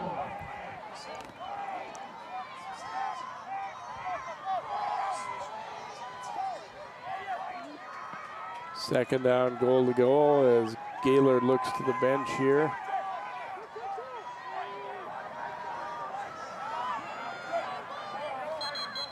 And they're going to have to use a timeout. They just weren't getting set where they needed to be there. Somebody wasn't understanding. Somebody up there wasn't understanding what the call from the sideline was.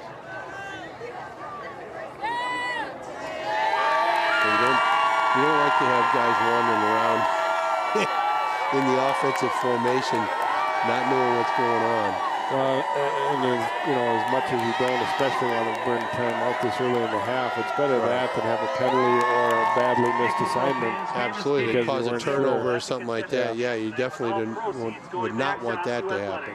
Make sure you go enjoy a delicious meal, and thank you, Famous Dave, for your continued support of Osseo Athletics. Osseo trailing at 12-7, but putting together a march here to begin this second half. Doesn't get a whole lot easier for Champlin Park next week as they host Totino Grace.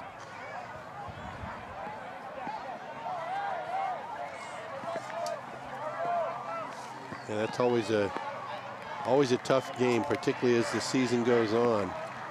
Osseo will be at Centennial next week. So second and goal from the 6 here for the Orioles.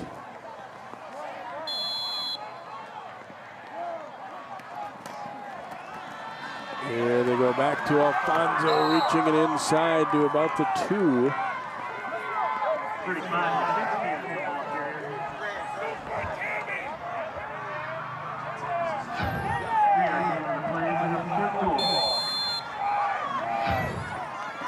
And Gaylord's going to try and sneak it in, and he will get there for the touchdown.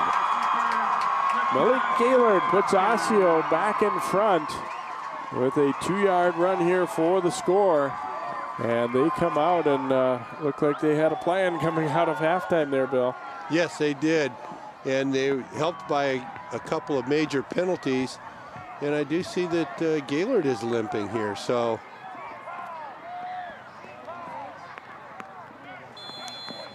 I think Gaylord's the guy that definitely would not want to have banged up. Gonna go for 2 here. Yeah, I think, you know, I don't know what kind of kicking game Champlin Park has, but you want to think that. Oh, double reverse. And now Hughes going to tuck it and try and run for it, and he will not get there. An interesting play there. Had a lot of elements to it, but Champlin Park stayed at home there and didn't get fooled.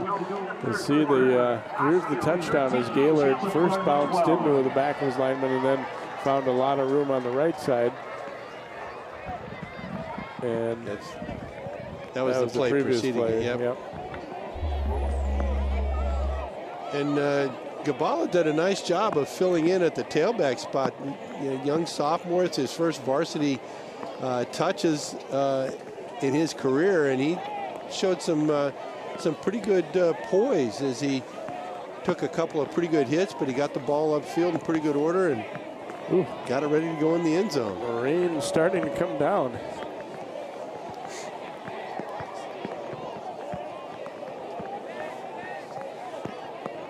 So 13-12 Orioles. Rebels will get the football back. And it's coming down harder now than it has all night.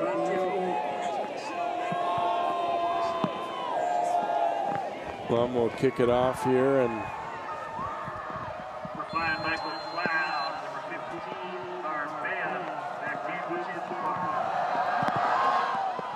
kicks it high and short, and Cloud coming up to field it on about the 20. Has a run all the way across field, and there's a flag down as he's shoved out of bounds.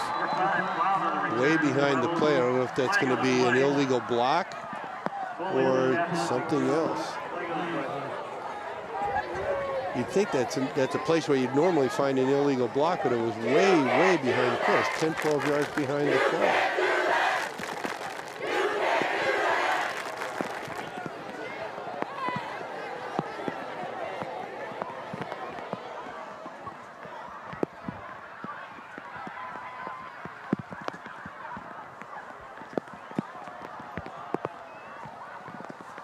This sorted out. We haven't seen a preliminary signal for what it is.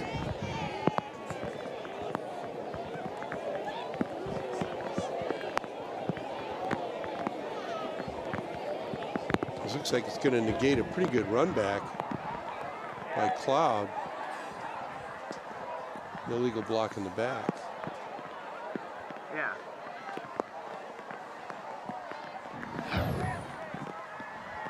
Right as he gets to the edge, maybe right there, that was, oh, right there it was. Yeah.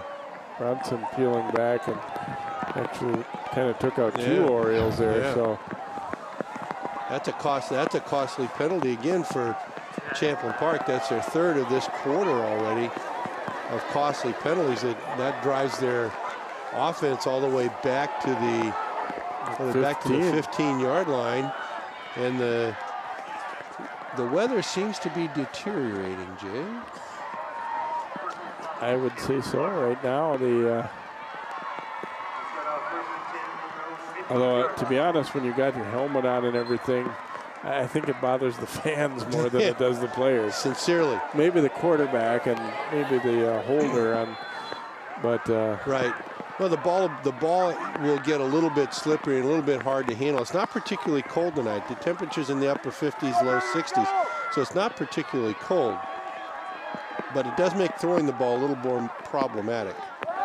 And off goes to Adkins on the Rebels' first play. Nice little move there and thrown down. He will be near a first down. I think he's just short, but good way to start the drive here for Champlin Park.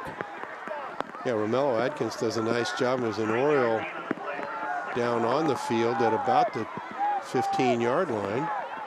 Looks like a cramp. Looks like that is Stewart who's down. Yep.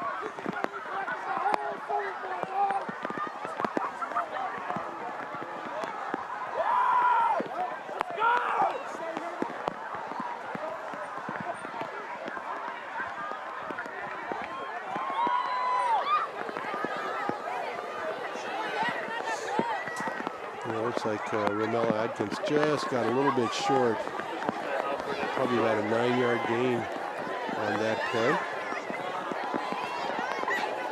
Is what Osseo has on the horizon here. As we said, at Centennial next week and taking on Coon Rapids the following week. Really, the rest of the regular season schedule seemed to be winnable games. Right. Blaine at the end, but you know, certainly a possibility. But then again, you can't put W's in the book before you actually go out and get them done. That's why you play the game. You see Rebels hosting Totino next week, and then their big rivalry game with Anoka on the 2nd.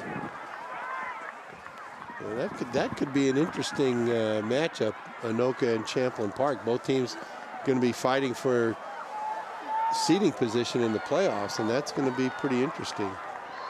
Anoka played these Orioles pretty tough, lost by, I believe it was the 6-point game. Right.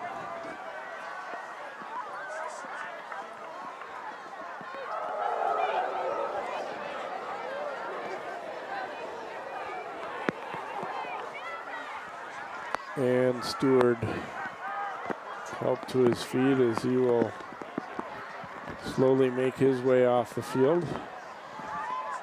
Well, a cramp is not if that is a cramp, it's not a serious injury, but it's extremely uncomfortable.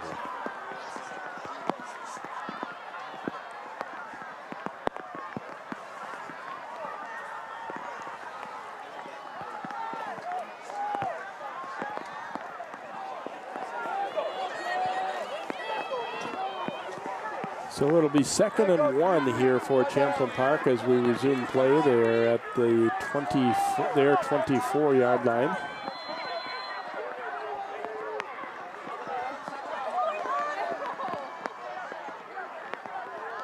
Costello will turn and hand it off to Adkins, and he picks up the first down out to the 30-yard line, gets a gain of 6. And they'll get a fresh set of downs here.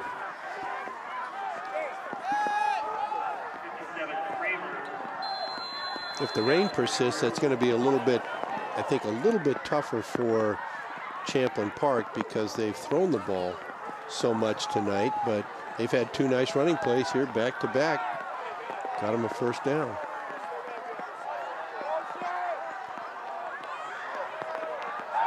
Costello looking to throw and just overshooting Adkins out in the flat.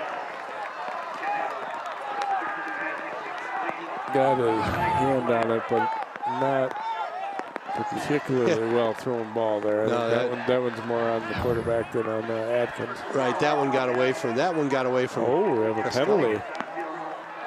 Oh, a big one. Actually, took my eye off. It must have been where it was a roughing the passer, perhaps. Yeah, I mean, it was a 15-yarder, so it's a.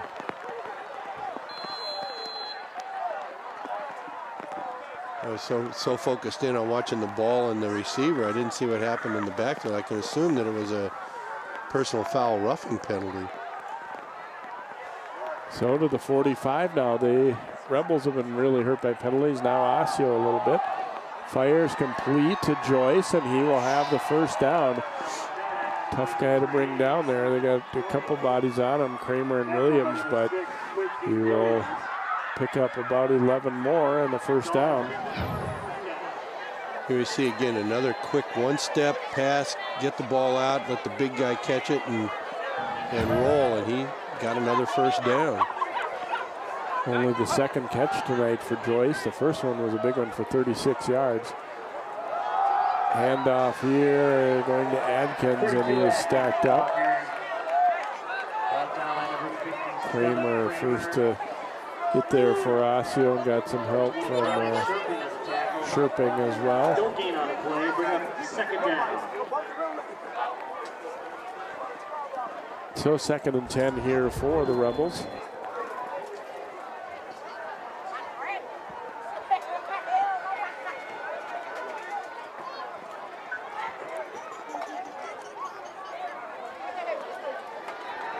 Rush coming, Costello fires and has his man Joyce able to hang on. That's the other thing that you don't think about all the time is just having that size to protect the ball. Right. He can absorb a hit and still catch it.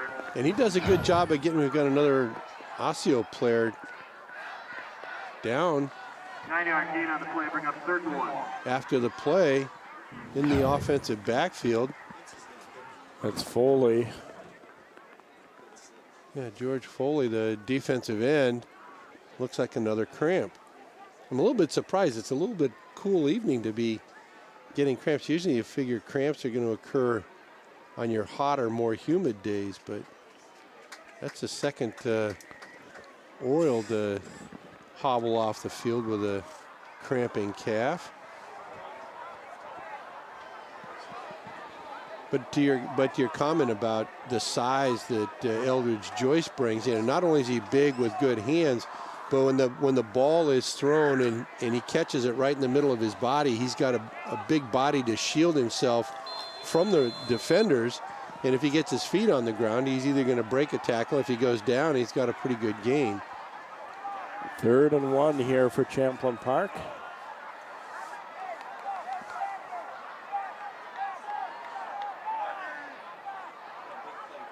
Costello comes up under center, and he will sneak for it, and he will get the first down. First time he's run the ball tonight. And that was a pretty interesting way they handled that offensive play calling. They've got a guy holding a big card over on the sideline, kind of like the University of Oregon does, and Costello just walked right up and quick snapped the ball and took the quarterback sneak to get the first down. From the Osseo 33 now, 1st and 10. Handoff goes to Adkins, and he won't get much there, maybe a yard. One thing about Adkins is, sometimes it's the right decision, but he's very quick to just abandon the hole and bounce it to the outside. Yes, he is, and that's you're right, Jay. That's not a good habit to get into. You want the guys to run towards the goal line, and every step you're taking running towards the sideline is not getting you anywhere, and it allows the defense to close in. And we saw a good example of that right there. 2nd down and 10. Costello steps up, fire, and almost intercepted. Well read there. And Port had his hands on this one, but just couldn't bring it in. And that was maybe a little bit underthrown, but Port played the ball all the way and went right to it. And made a nice play on the ball and knocked it down, forcing a 3rd and 10 now.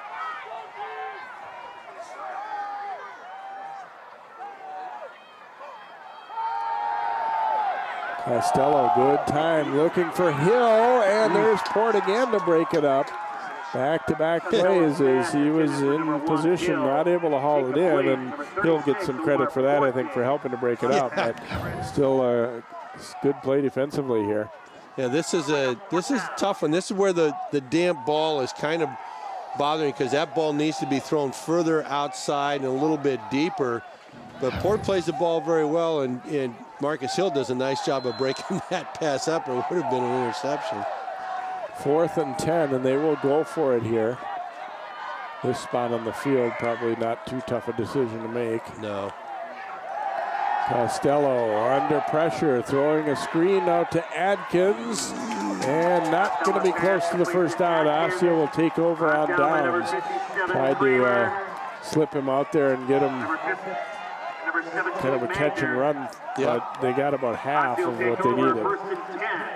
That was a good play on the touchdown that they scored, but they didn't get the zone cleared out quite well enough, and Osseo played that. They reacted to that very well. They got 4 guys to Adkins after he caught the ball, and he was not able to get enough. So nice drive by Champlin Park. They did a good job, but come up a little bit short. Osseo holds on. Krua is back in at tailback here for Osseo. He will take the handoff and squeezes out 4 or 5 out of that carry over the right side of the line.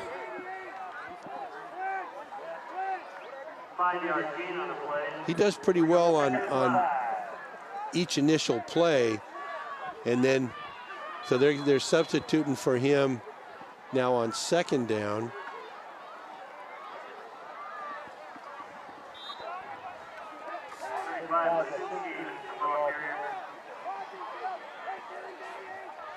And Gabala taking that handoff there for a short pickup. You know, and I don't see where Marmar Hughes is on the sideline, but he is definitely not involved at the offense at this time. Krua, flag is down. He would have enough for the first down, but I think this one might be coming back. Appears to be a penalty on the offense. Usually when the flag comes to that part of the field, it's going to be a hold on the offense. Hands to the face, yeah. Okay. Got the big penalty. Brings the ball back inside the 25-yard line. They'll make it 3rd and 15, 3rd and 14. And now Marmar Hughes comes in. I think between he and Prince Krua, they've got 2 good legs. Yeah, one each. Yeah. Under 4 minutes to go here in the third quarter now. 13-12, Osseo. But a 3rd and long coming here. Gaylord is going to hand it off, and here's Hughes. Oh, Hughes running right over Bronson, but Bronson did make the tackle. Yes, he did. And that keeps him from getting enough for a first down. Otherwise, he would have had it. Oh, I'm sorry, he did get it. They gave it to him. Wow. Looked like he got a fairly generous spot there, but he does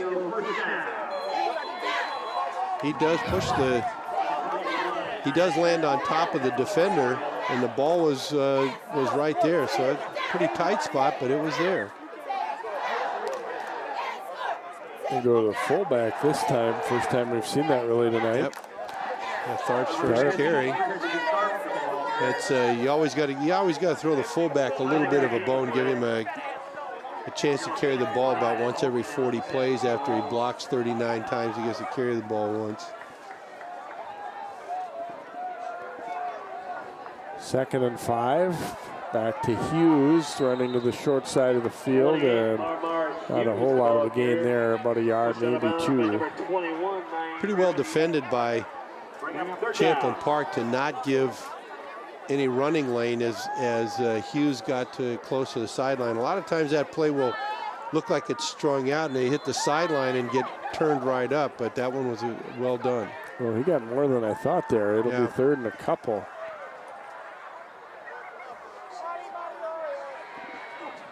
At the 47, tight formation, Osseo, tight splits. They're going to just try and run power here, and Hughes will be apparently have enough for the first down. Well, the whistle didn't blow. The play looked like it was stopped, but he didn't go down. The whistle didn't blow, and they kept jostling. He ended up stepping over the line to gain. An odd ending to that play. That was very strange. They'll mark it right at midfield. First down for Osseo. You got to play the all the way to the whistle. Boy, Osseo really going power formation now. Single receiver. Go to Hughes, wrapped up from behind there by Angressi. He will get 3 on the play. Double tight ends, and they're really tight splits. They're just looking to overpower Champlin Park right now. Yeah, they're putting Tharp in as the fullback, but they're lining him up, out about the guard, almost to the tackle spot most of the time. And we will get a flag here. Yeah, maybe an illegal substitution. Yes. Yep.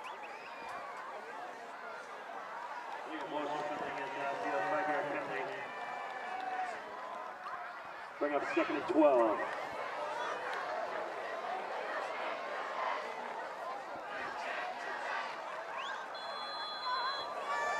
So it'll make it a 2nd and 12 now for the Orioles.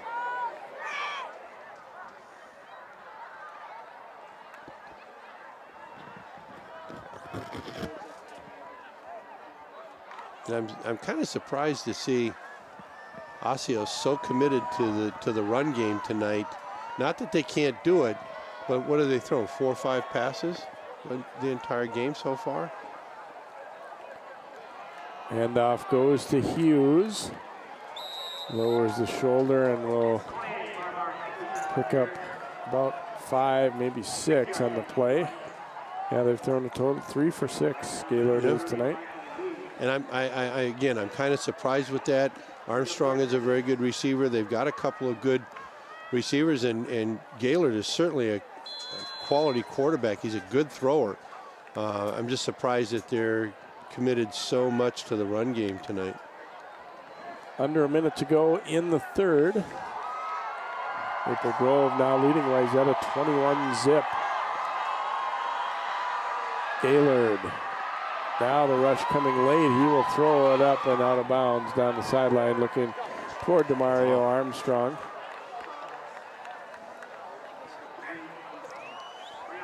Maybe that's why we've seen the running game more. Yeah, he was well covered there. I don't think that's a bad play to throw that one away. No, but he gets a lot of pressure right up the middle and all the way till he throws the ball. Just getting it out of bounds and upfield was good play by Malik Gaylord. Well, looks like they're at least showing punt here.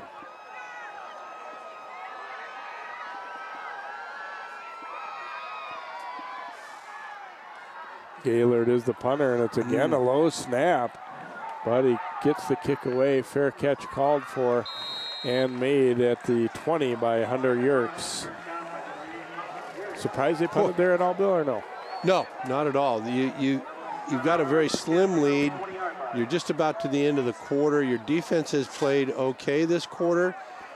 You know, I'm not surprised at all. You know, and it was 4th and a little bit too long. You don't want to give the other team any kind of momentum in the middle third of the field like that. He was lucky to get that one off again, though. Another low snap, just like in the first quarter, that or the second quarter, that almost got blocked.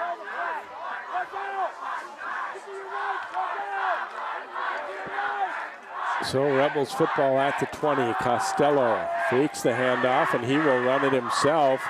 Bounces off a hit there as Armstrong wraps him up after a gain of about 6. We saw him run the quarterback sneak a little bit ago, but this is the first, pure running play that. He did a good job. He got George Foley way overcommitted to the running back, Adkins, and did a nice job getting about a 7-yard gain there. That's just what he needs to do on that kind of play. Yeah, that's going to bring us to the end of quarter number 3 here. Osseo getting the only score of the quarter early in the 3rd. And so they will take a lead into the 4th quarter. Osseo 13, Champlin Park 12. 4th quarter is up next.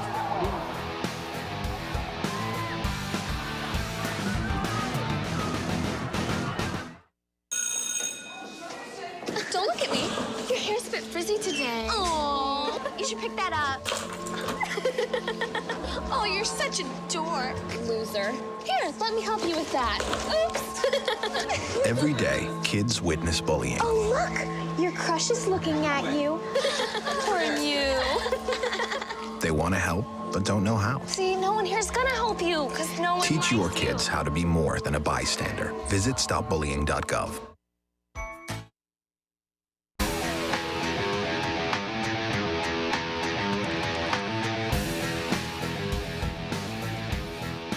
One quarter to go here at Osseo, and the Orioles clinging to a 1-point lead, 13-12. Champlin Park played Osseo pretty tough in the playoff game last year too, although the previous years they've been having some struggles against Osseo, but coming out here and sticking right with them. It will be a 2nd down and 3 for Costello and the Rebels here to begin our 4th quarter. Give us to Adkins, and he shrugs off a couple of tacklers and keeps on going. And then finally ridden down out over the 35 there by Jenkins. Looked like they were going to stop him for no gain. He was popped in the backfield. Breaks a tackle right there, but gets a shot. Keeps his legs going, keeps his feet underneath him the whole time. Even though he took a couple of pops, he had his feet underneath him, and he was able to keep his balance and really drive forward at the end of that run to get a nice gain. I think Adkins is a quality running back. 1st and 10, Costello rolling to the left. Fires, and did he get it? Yeah, intercepted. Official's going to confer quickly, but I believe it is going to be credited as an INT. Well, they haven't signaled yet, though. Oh, incomplete. It was a close one as Port made a nice effort on that.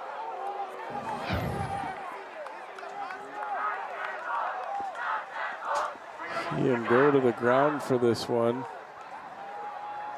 Hard to tell if it kind of snuck through. Yeah, he has his back to us, and if the ball bounced off the floor as he had his back turned to us, we can't tell from our angle.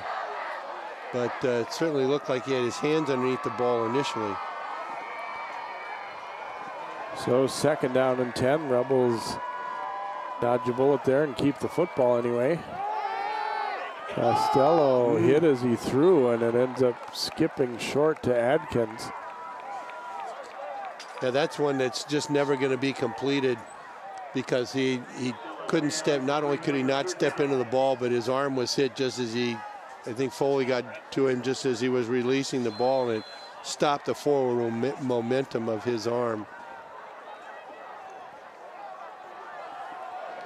There's a look at that play card for the and that means Rebels. something to somebody, Yes. just not to you and I.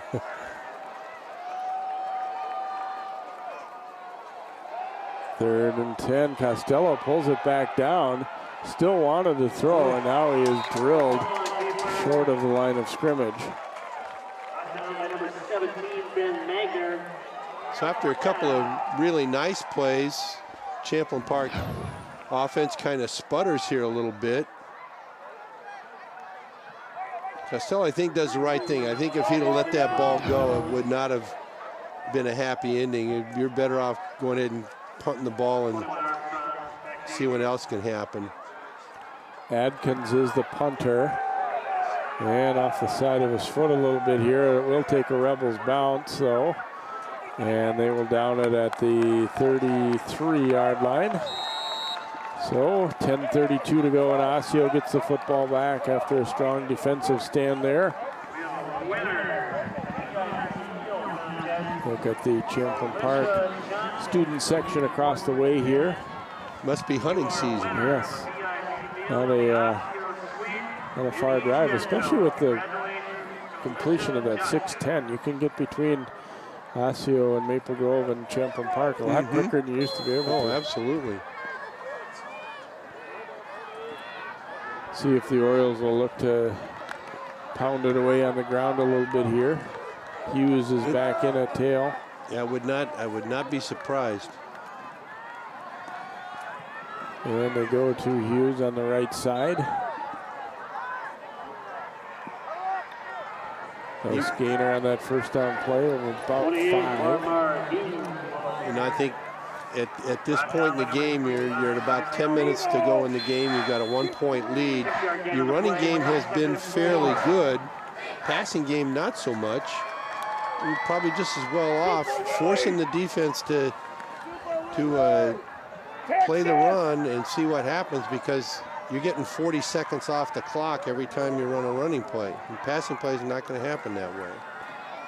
Go to the fullback, and Tharp keeps the legs driving. Boy, he's going to be very close to the first down. It sure didn't look like initially like he would have that much, but he just kept the legs driving, and he is going to have the first down. Nice run. Yeah, that was well done. He ran all the way through till the end of the play, and got enough of a lunge at the last step to get the ball past the line to gain. And I think this is where, this is where the offensive linemen like the game. They want to, grunt it out and just drive it 3, 4, 5 yards at a crack and make it happen and jump offside. A little mix up there. Multiple guys going. It makes you wonder if the snap was late. Yeah. A false start. It might have been a quick snap and the ball didn't get snapped and everybody was moving.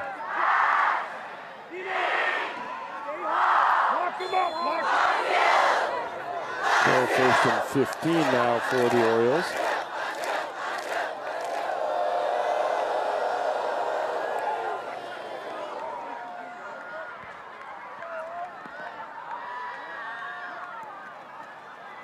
Go on the counter to Hughes, and we'll pick up a nice chunk.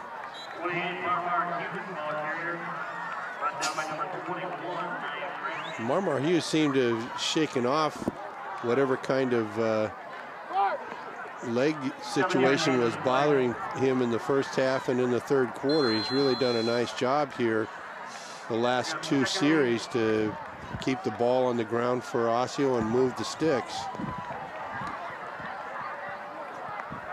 Gaylord back into the huddle. I think now we're going to be seeing Osseo take as much time as they can get on each play, run the ball,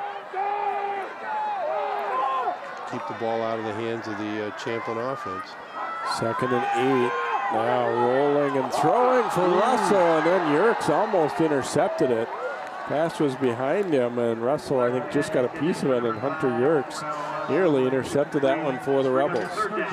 And that was one that I think Malik Gaylord would like to have back. He throws the ball to the right receiver, just is a little bit high. And boy, that once that ball gets tipped up in the air, it's can be anybody's. So it'll be a 3rd down and 8 here for the Orioles. See if they go back to the air or if they try and pick it up on the ground if they could here. Yeah, that last play, I'd like to see Gaylord getting out on the flank. Oops, he drops the ball. It's loose and it's picked up, and this one's going to be a touchdown. Champlin Park shocking the Orioles is Lumumba White scooping it up. He got a nice big bounce after it was dropped by Gaylord. And he will go in for the touchdown, and the Rebels are back in front. Well, it seemed like Tom Van Voorhis and I were thinking on the same page, because I thought that they would want to get Malik Gaylord out. Also would want to get Malik Gaylord out on the edge like they had the previous play and give him a choice to run or throw. And there were 2 guys waiting for Gaylord when he came off of the fake to the running back Hughes. And the Oriole there on the track is a little bit distraught. You can see 2 guys right here. Let's see how that ball bounces right up into White's hand. And he says, "See, Coach, I'm a tailback." They will go for 2. Costello throwing it out for Hill, and incomplete. Some hand fighting out there, and Port stood his ground, so the pass no good. We have not had much for successful conversions tonight by anybody. Just the first one was good by Osseo. And so it'll stay at 18-13. Nice job too. Yeah, Port's done a really nice job in the secondary. He's knocked down several passing plays here. Ooh.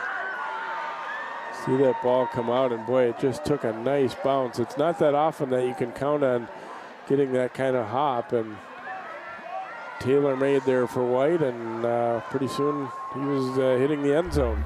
Kind of looked like Jamal Charles in that play at the end of that football game last night in Kansas City, where Denver scored 2 touchdowns in 9 seconds. The ball bounces right. It looks really good.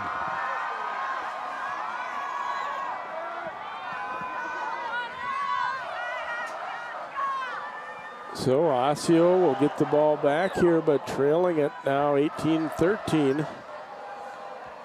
Got plenty of time.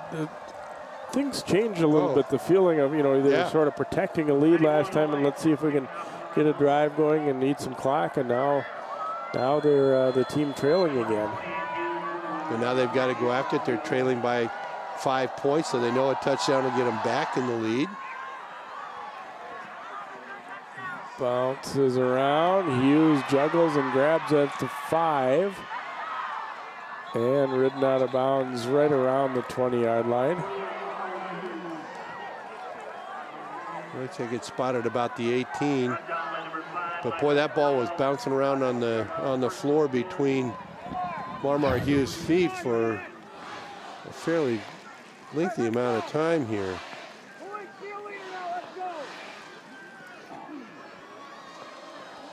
Yeah, you're right. They will spot him short of the 20 at the 18. So first down here for the Orioles. Hughes will check out. Gabala going back in. The sophomore.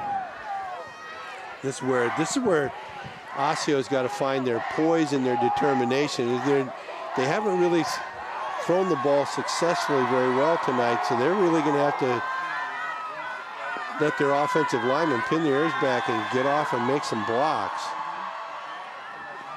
Gabala will take the handoff out for a pickup of 4 or so on that right side.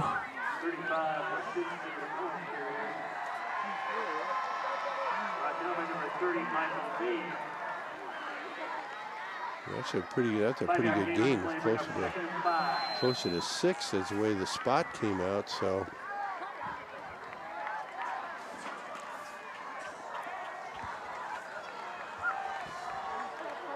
Alfonso Gabala is doing a nice job picking up some slack at the running back spot here in the second half. They go with the toss to him, shakes off the first tackle. Lee comes up and meets him hard though, and will drop him back around the 20-yard line. They'll lose about 3 on the play. That was really well played by the defense. They got the ball to bounce to the outside, and they got great inside-out support right there, and a good pop on the running back right there at the end of the run from Michael Lee, stepping up to make the play. Coach Corton signaling out Lee for talking about his work ethic and how he's just really worked to become a player, and good off-season work too. 3rd down and 6 here for Osseo. They trail it 18-13, and it's intercepted. Bronson picks it off. He might go down the sideline, reaching for the end zone. Is he in? Looks like just short, but it's still a huge play for the Rebels as Bronson picks it off and almost takes it all the way back. And the Osseo players are saying right at the end of the play, he lost the ball as he tried to stretch it into the end zone. And again, Malik Gaylord's hand is underneath the ball. It floats on him, goes right to the defensive back. Watch the end of the play as he tries to stretch. And one of the Osseo players comes up with the football. I believe he was whistled down. Yeah, that ball was down, but it was obviously short of the goal line. But 1st and goal inside the 1 is a nice place to be when you have a 5-point lead now late in the 4th quarter. Costello will give it to Adkins. Adkins is in for the touchdown. Just gets over the goal line, and Champlin Park putting a flurry of points together late, or midway through this quarter, but in the 4th quarter, much like they did late in the first half. Right, and 2 huge turnovers for the Osseo offense to give Champlin Park 2 touchdowns. Now they're got a good opportunity to go ahead by 2 full touchdowns if they make the extra point here. Peyton Oy, the kicker, the snap is very high, and it is blocked. Josh Gilliam The holder had to come up out of his kneeling position, and that one killed it. But here's another look at Adkins. Kind of stood up here, but just falling over that goal line. Just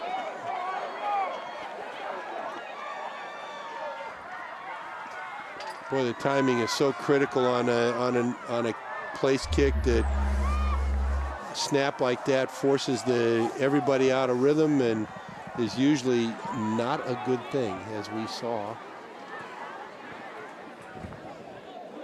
But Champlin still has an 11-point lead. 24-13 Rebels. 6:09 to play, and boy, Osseo has just got to be a little stunned at the turn of events here, huh? Well, I'm sure they are, and you know, to be behind like this at home after seemingly being able to control the tempo of the game for most of the first half, they've really been shocked by the two big turnovers here. The fumble return for a touchdown, the pass interception return to the 1-yard line, bringing a second score. So, and actually they got one other score in the first half after a turnover. So three touchdowns after turnovers for Champlin Park. Very opportunistic defense. And it'll bounce away, and Armstrong picks it up, fakes the handoff, and then he is wrapped up and dropped at the 5-yard line. Mario Armstrong, boy, they've continually kicked the ball to spots where it's going to be hard to handle those bounces. And it's been bouncing. That's the thing I like about the kickoff like that, is you get that ball bouncing around down there. It's very hard to field. It's very hard to handle. And now you've put the Osseo offense needing 2 scores, 95 yards away from the end zone.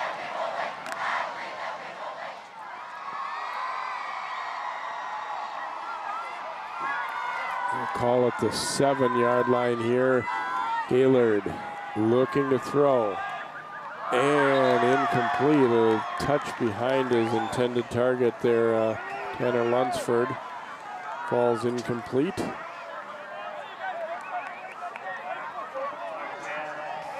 Second and 10 now for Osseo.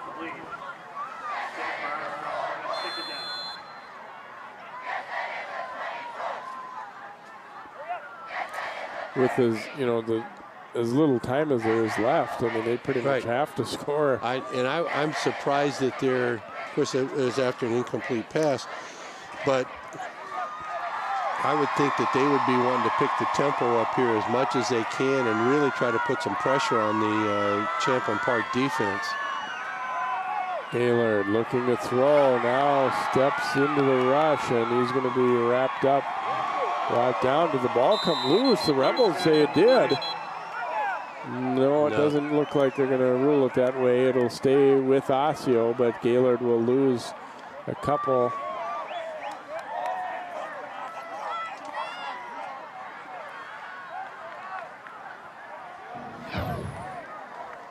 You see, as he tried to find a little opening, slipped a little bit, yeah, but still, that's good pressure by the defense, and a good call. Even if the ball's not on the floor, you pile in there and you signal that you guys have the ball, and you never know. You come out with it, they might give it to you. Yeah, on the right side of the Champlin Park defense jumping. Still not going to be enough for a first down, obviously, but make things a little bit better for them. As 3rd and 7 now for Osseo. Now we're at about 5 minutes to go in the game. Still 90 yards away. This is where you've got to be aware of tempo and positioning and everything like that. Gaylord throwing it up deep down the sideline, and Bronson battling for it. And looks like he came up with it. His second interception here in the last few minutes. Deontay Bronson winning the battle for that football, and will come down with the interception. 5th turnover by the Orioles, as Armstrong and Bronson went up for it, and it bounced up in the air, and Bronson ends up with the football. And I really thought Armstrong had made the play on the ball, but you can see that it's tipped, and a great effort by Bronson. Geez, that's a heck of an effort, because he had to corral that thing as he was coming down and made a great play on the ball. Concentration on the ball and making sure you stay with the play all the way through. And as you said, 5 turnovers. That's very uncharacteristic of Osseo. Turn the ball over 5 times. Rebels with it on the 42. Adkins, strong run up the middle. Will pick up about 8 or 9. We'll take another look at the interception as Gaylord steps into the ball. The ball gets underthrown a little bit, but look at the effort there. That's just an outstanding effort by Bronson. His second interception. And that's huge. Boy, you talk about taking the wind out of somebody's sails. That'll do it right there. Boy, and you kind of start to feel like it's your night a little bit, too, with that. I mean, let's face it, it was a great play by him, but the ball had to kind of just land right where his hands were, too. Right. And same with on that fumble recovery, the way the ball bounced up nice for them. Yep. Things have gone well here in this 4th quarter for Champlin Park as Adkins gets the first down. Now he's running a little bit harder. Notice the offensive line is blocking a little bit better. You know, everything seems to go. Both coaches said it at halftime. These are high school kids. The emotions will change quickly in a game like this, and especially as Champlin Park feels like, hey, we're getting the upper hand here. We're going to win this. We're going to have a nice trip home.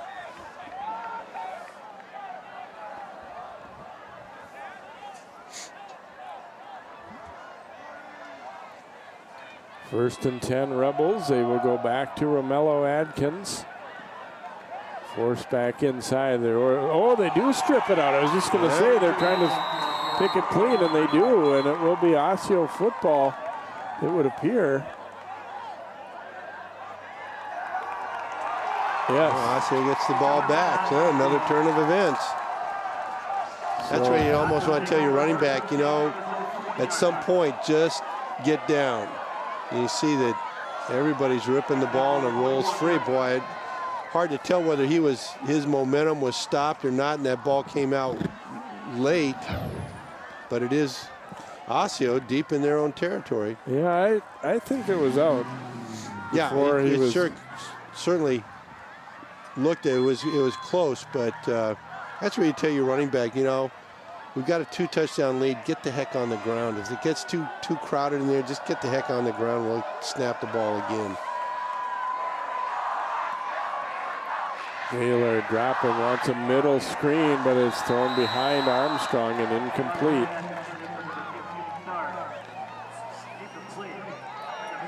And so second down. Malik Gaylor just seems a little bit out of sorts tonight. His timing is not real good with his receivers, and he's just been struggling all night throwing the ball, and it's been tough for him, I'm sure.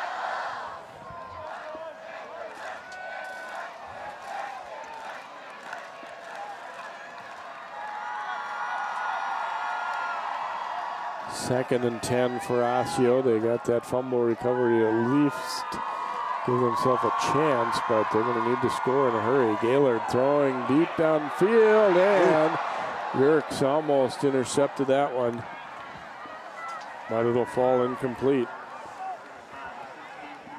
Hunter Yerkes making a nice effort. That's the second ball tonight that he's really gotten a good effort on and hasn't been able to haul it in.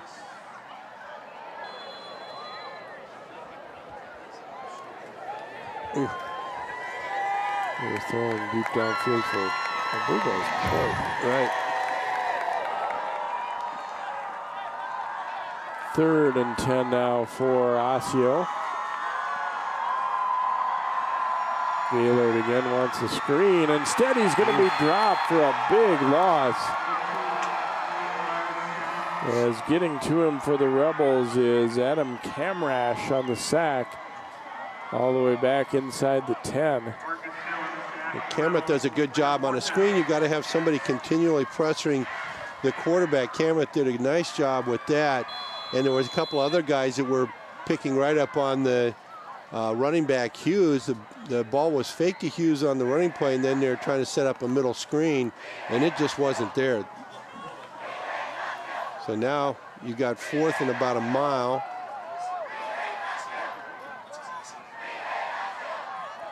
Fourth and 24. Gaylor just going to heave this one up. And it is incomplete. Yeah. Better that they ended up dropping it because they'll get the ball much better position anyway, as Michael Cloud Granger was down there, almost had it, but instead of getting it back at midfield, they'll have it way down inside the 10.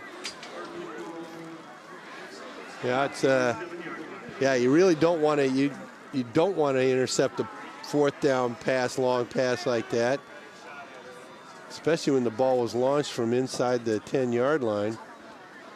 With 2:21 to go, I think that pretty well signals that Champlin Park has pulled off a nice upset here.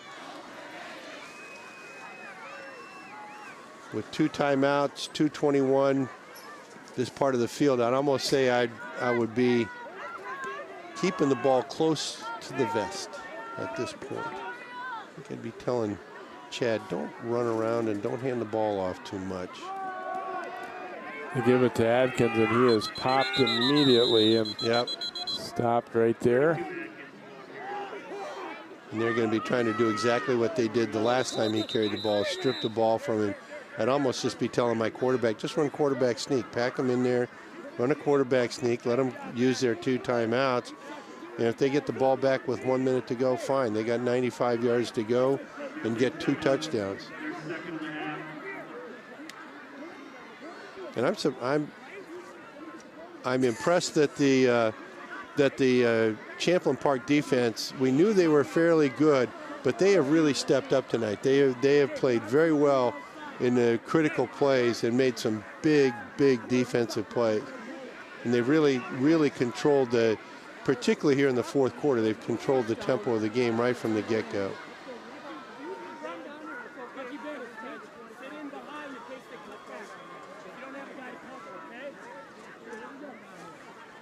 The 2nd and goal here for Champlin Park as Osseo took that timeout.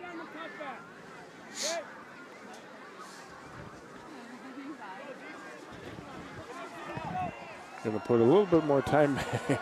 Darren Lampker frustrated at how this game's going, and he was asking for timeout. They didn't give it right away, and he barked at him a little bit.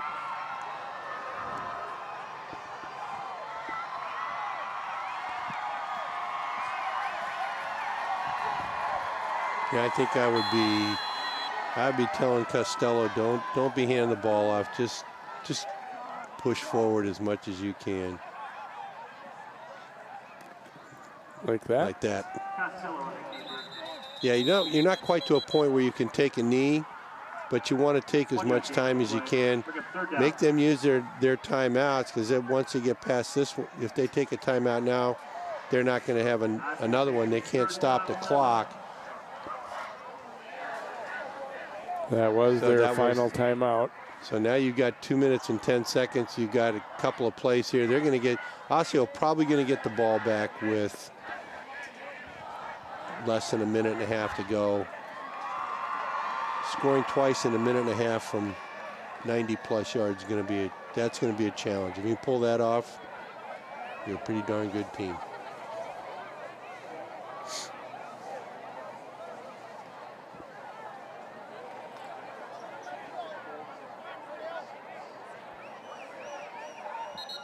Score update from elsewhere in the South Division of this district. Maple Grove leading Wayzata now.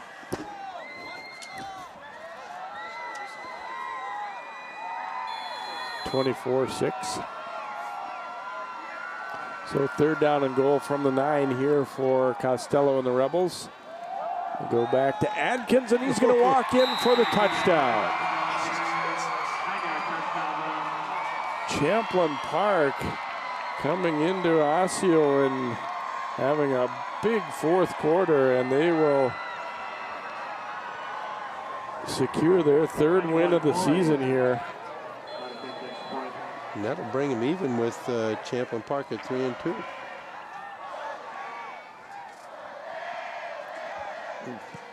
Extra point kick is up.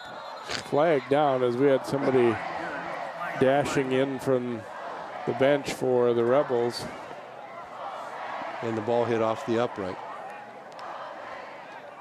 The extra points tonight, Jay, have been an adventure for both teams.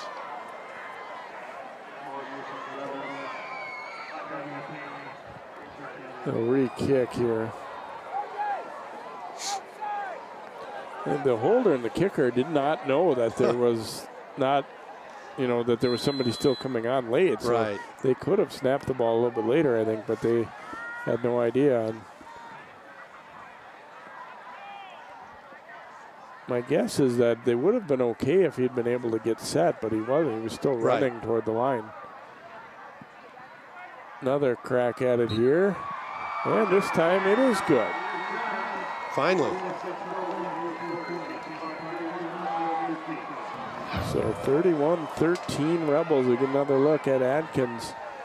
Boy, he makes a nice stutter step right there before he gets to the hole. Gets behind his blocker, and right guard makes a nice block down to the second level and gets Adkins into the end zone.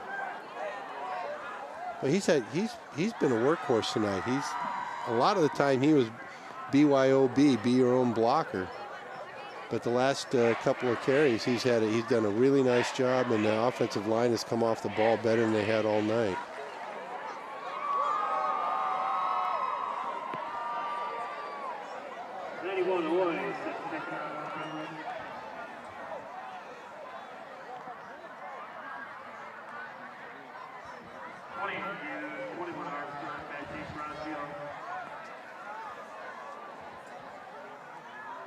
So 2:06 to go, and the Orioles will get the football back again here.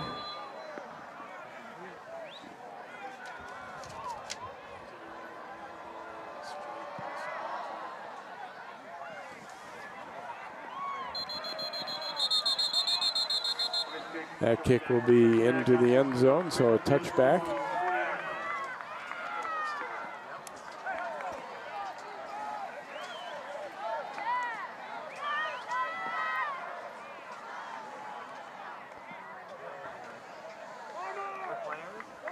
Looks like Zach Tyson, the backup quarterback, will be coming in here for the Orioles, the sophomore.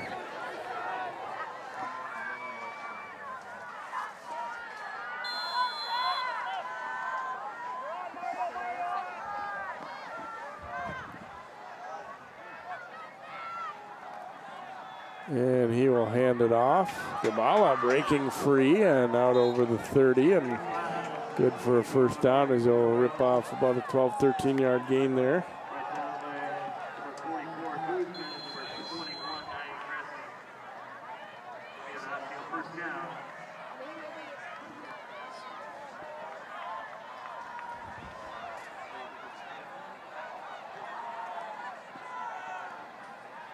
Keep it on the ground, and this time not a whole lot there, about a 2-yard pickup.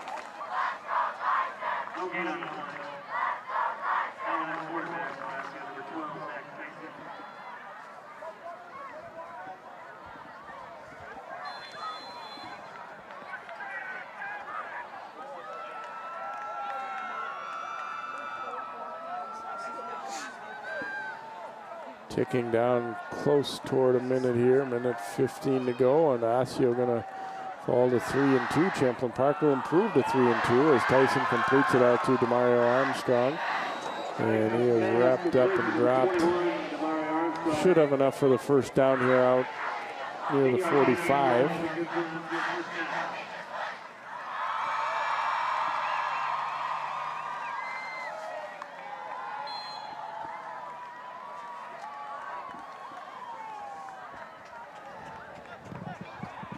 Disappointing ending for the Orioles and a huge lift for Champlin Park. I'm sure they're going to feel like a lot of hard work that they've put together is coming to fruition here. We see Gabala making a nice run again. you know, in light of what's happened tonight, he has certainly been a bright spot. He's a young sophomore, inexperienced running back, and he's just letting his body go, and he's done a nice job for the Orioles tonight, getting some yardage here in the second half.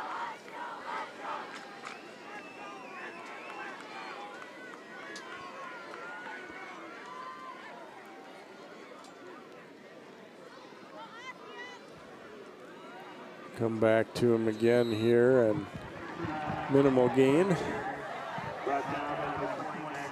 Under a half minute to play here in Champlin Park. Come up with a big road win, solid. Made some big plays defensively, those turnovers. Absolutely. 5 turnovers tonight for Osseo, resulting in 3 touchdowns. That's something that coaches just really, that just really gets under your skin as a coach, believe me. So that is going to do it. They'll let the time tick down, and Champlin Park is pumped up. They come over here to Osseo and win it, going away 31-13. Rebels have had some tough goes of it against Osseo in the recent seasons, but able to break that string. Osseo had won 5 in a row. And the Rebels come over here and get it done. Yeah, they really put together a complete game tonight. Their offense was good when they needed to be. Their defense made some very opportunistic plays, and they seem to be well prepared for the Osseo on both sides of the ball.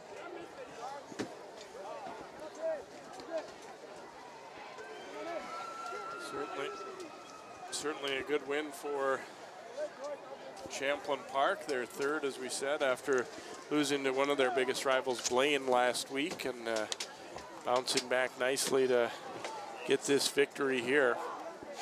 Yeah, most assuredly, and now, you know, this puts Osseo in a place where, you know, some of their players, some of their people are going to be saying, well, what are we doing here? We've had 2, you know, shocking big losses in a row now, and that always gets you thinking a second time.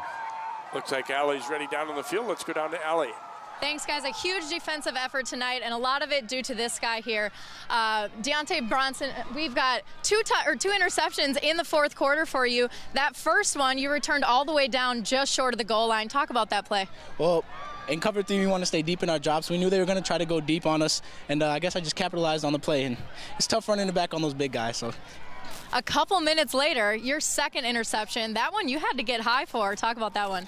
Well, once again, I knew they want to go up top to one of their main receivers, and I just want to stay deeper than him and get up and get the ball, and it's fortunate enough to come away with it. Talk about this defensive effort by your team tonight, really holding Osseo to only 2 scores. Oh, all around great. D-line, linebackers, corners, everything. They did an all-around great job. We played a good team game. You guys, Osseo was formerly ranked number 2 in the state. You guys came on their home field and beat them tonight. What does that say about your team? Well, we're very slept on. Not a lot of teams, when they see us on the schedule, they don't think we're a big team to play, but we are. You have Totino Grace next week. They're also an incredible team. You guys think you can take them as well? Oh, of course, we think we can take any team in the state. All right, you heard it. This guys, they're going for that state championship. Go enjoy that victory. All right, we'll send it back to you guys. Thanks very much, Allie, and congratulations to Mr. Bronson and the Rebels with a fine defensive effort and offensive effort here tonight. So 31-13 Champlin Park over Osseo, our final score. For Bill Hunstock, Allie Arlton, all of our crew, I'm Jay Wilcox. So long from Osseo.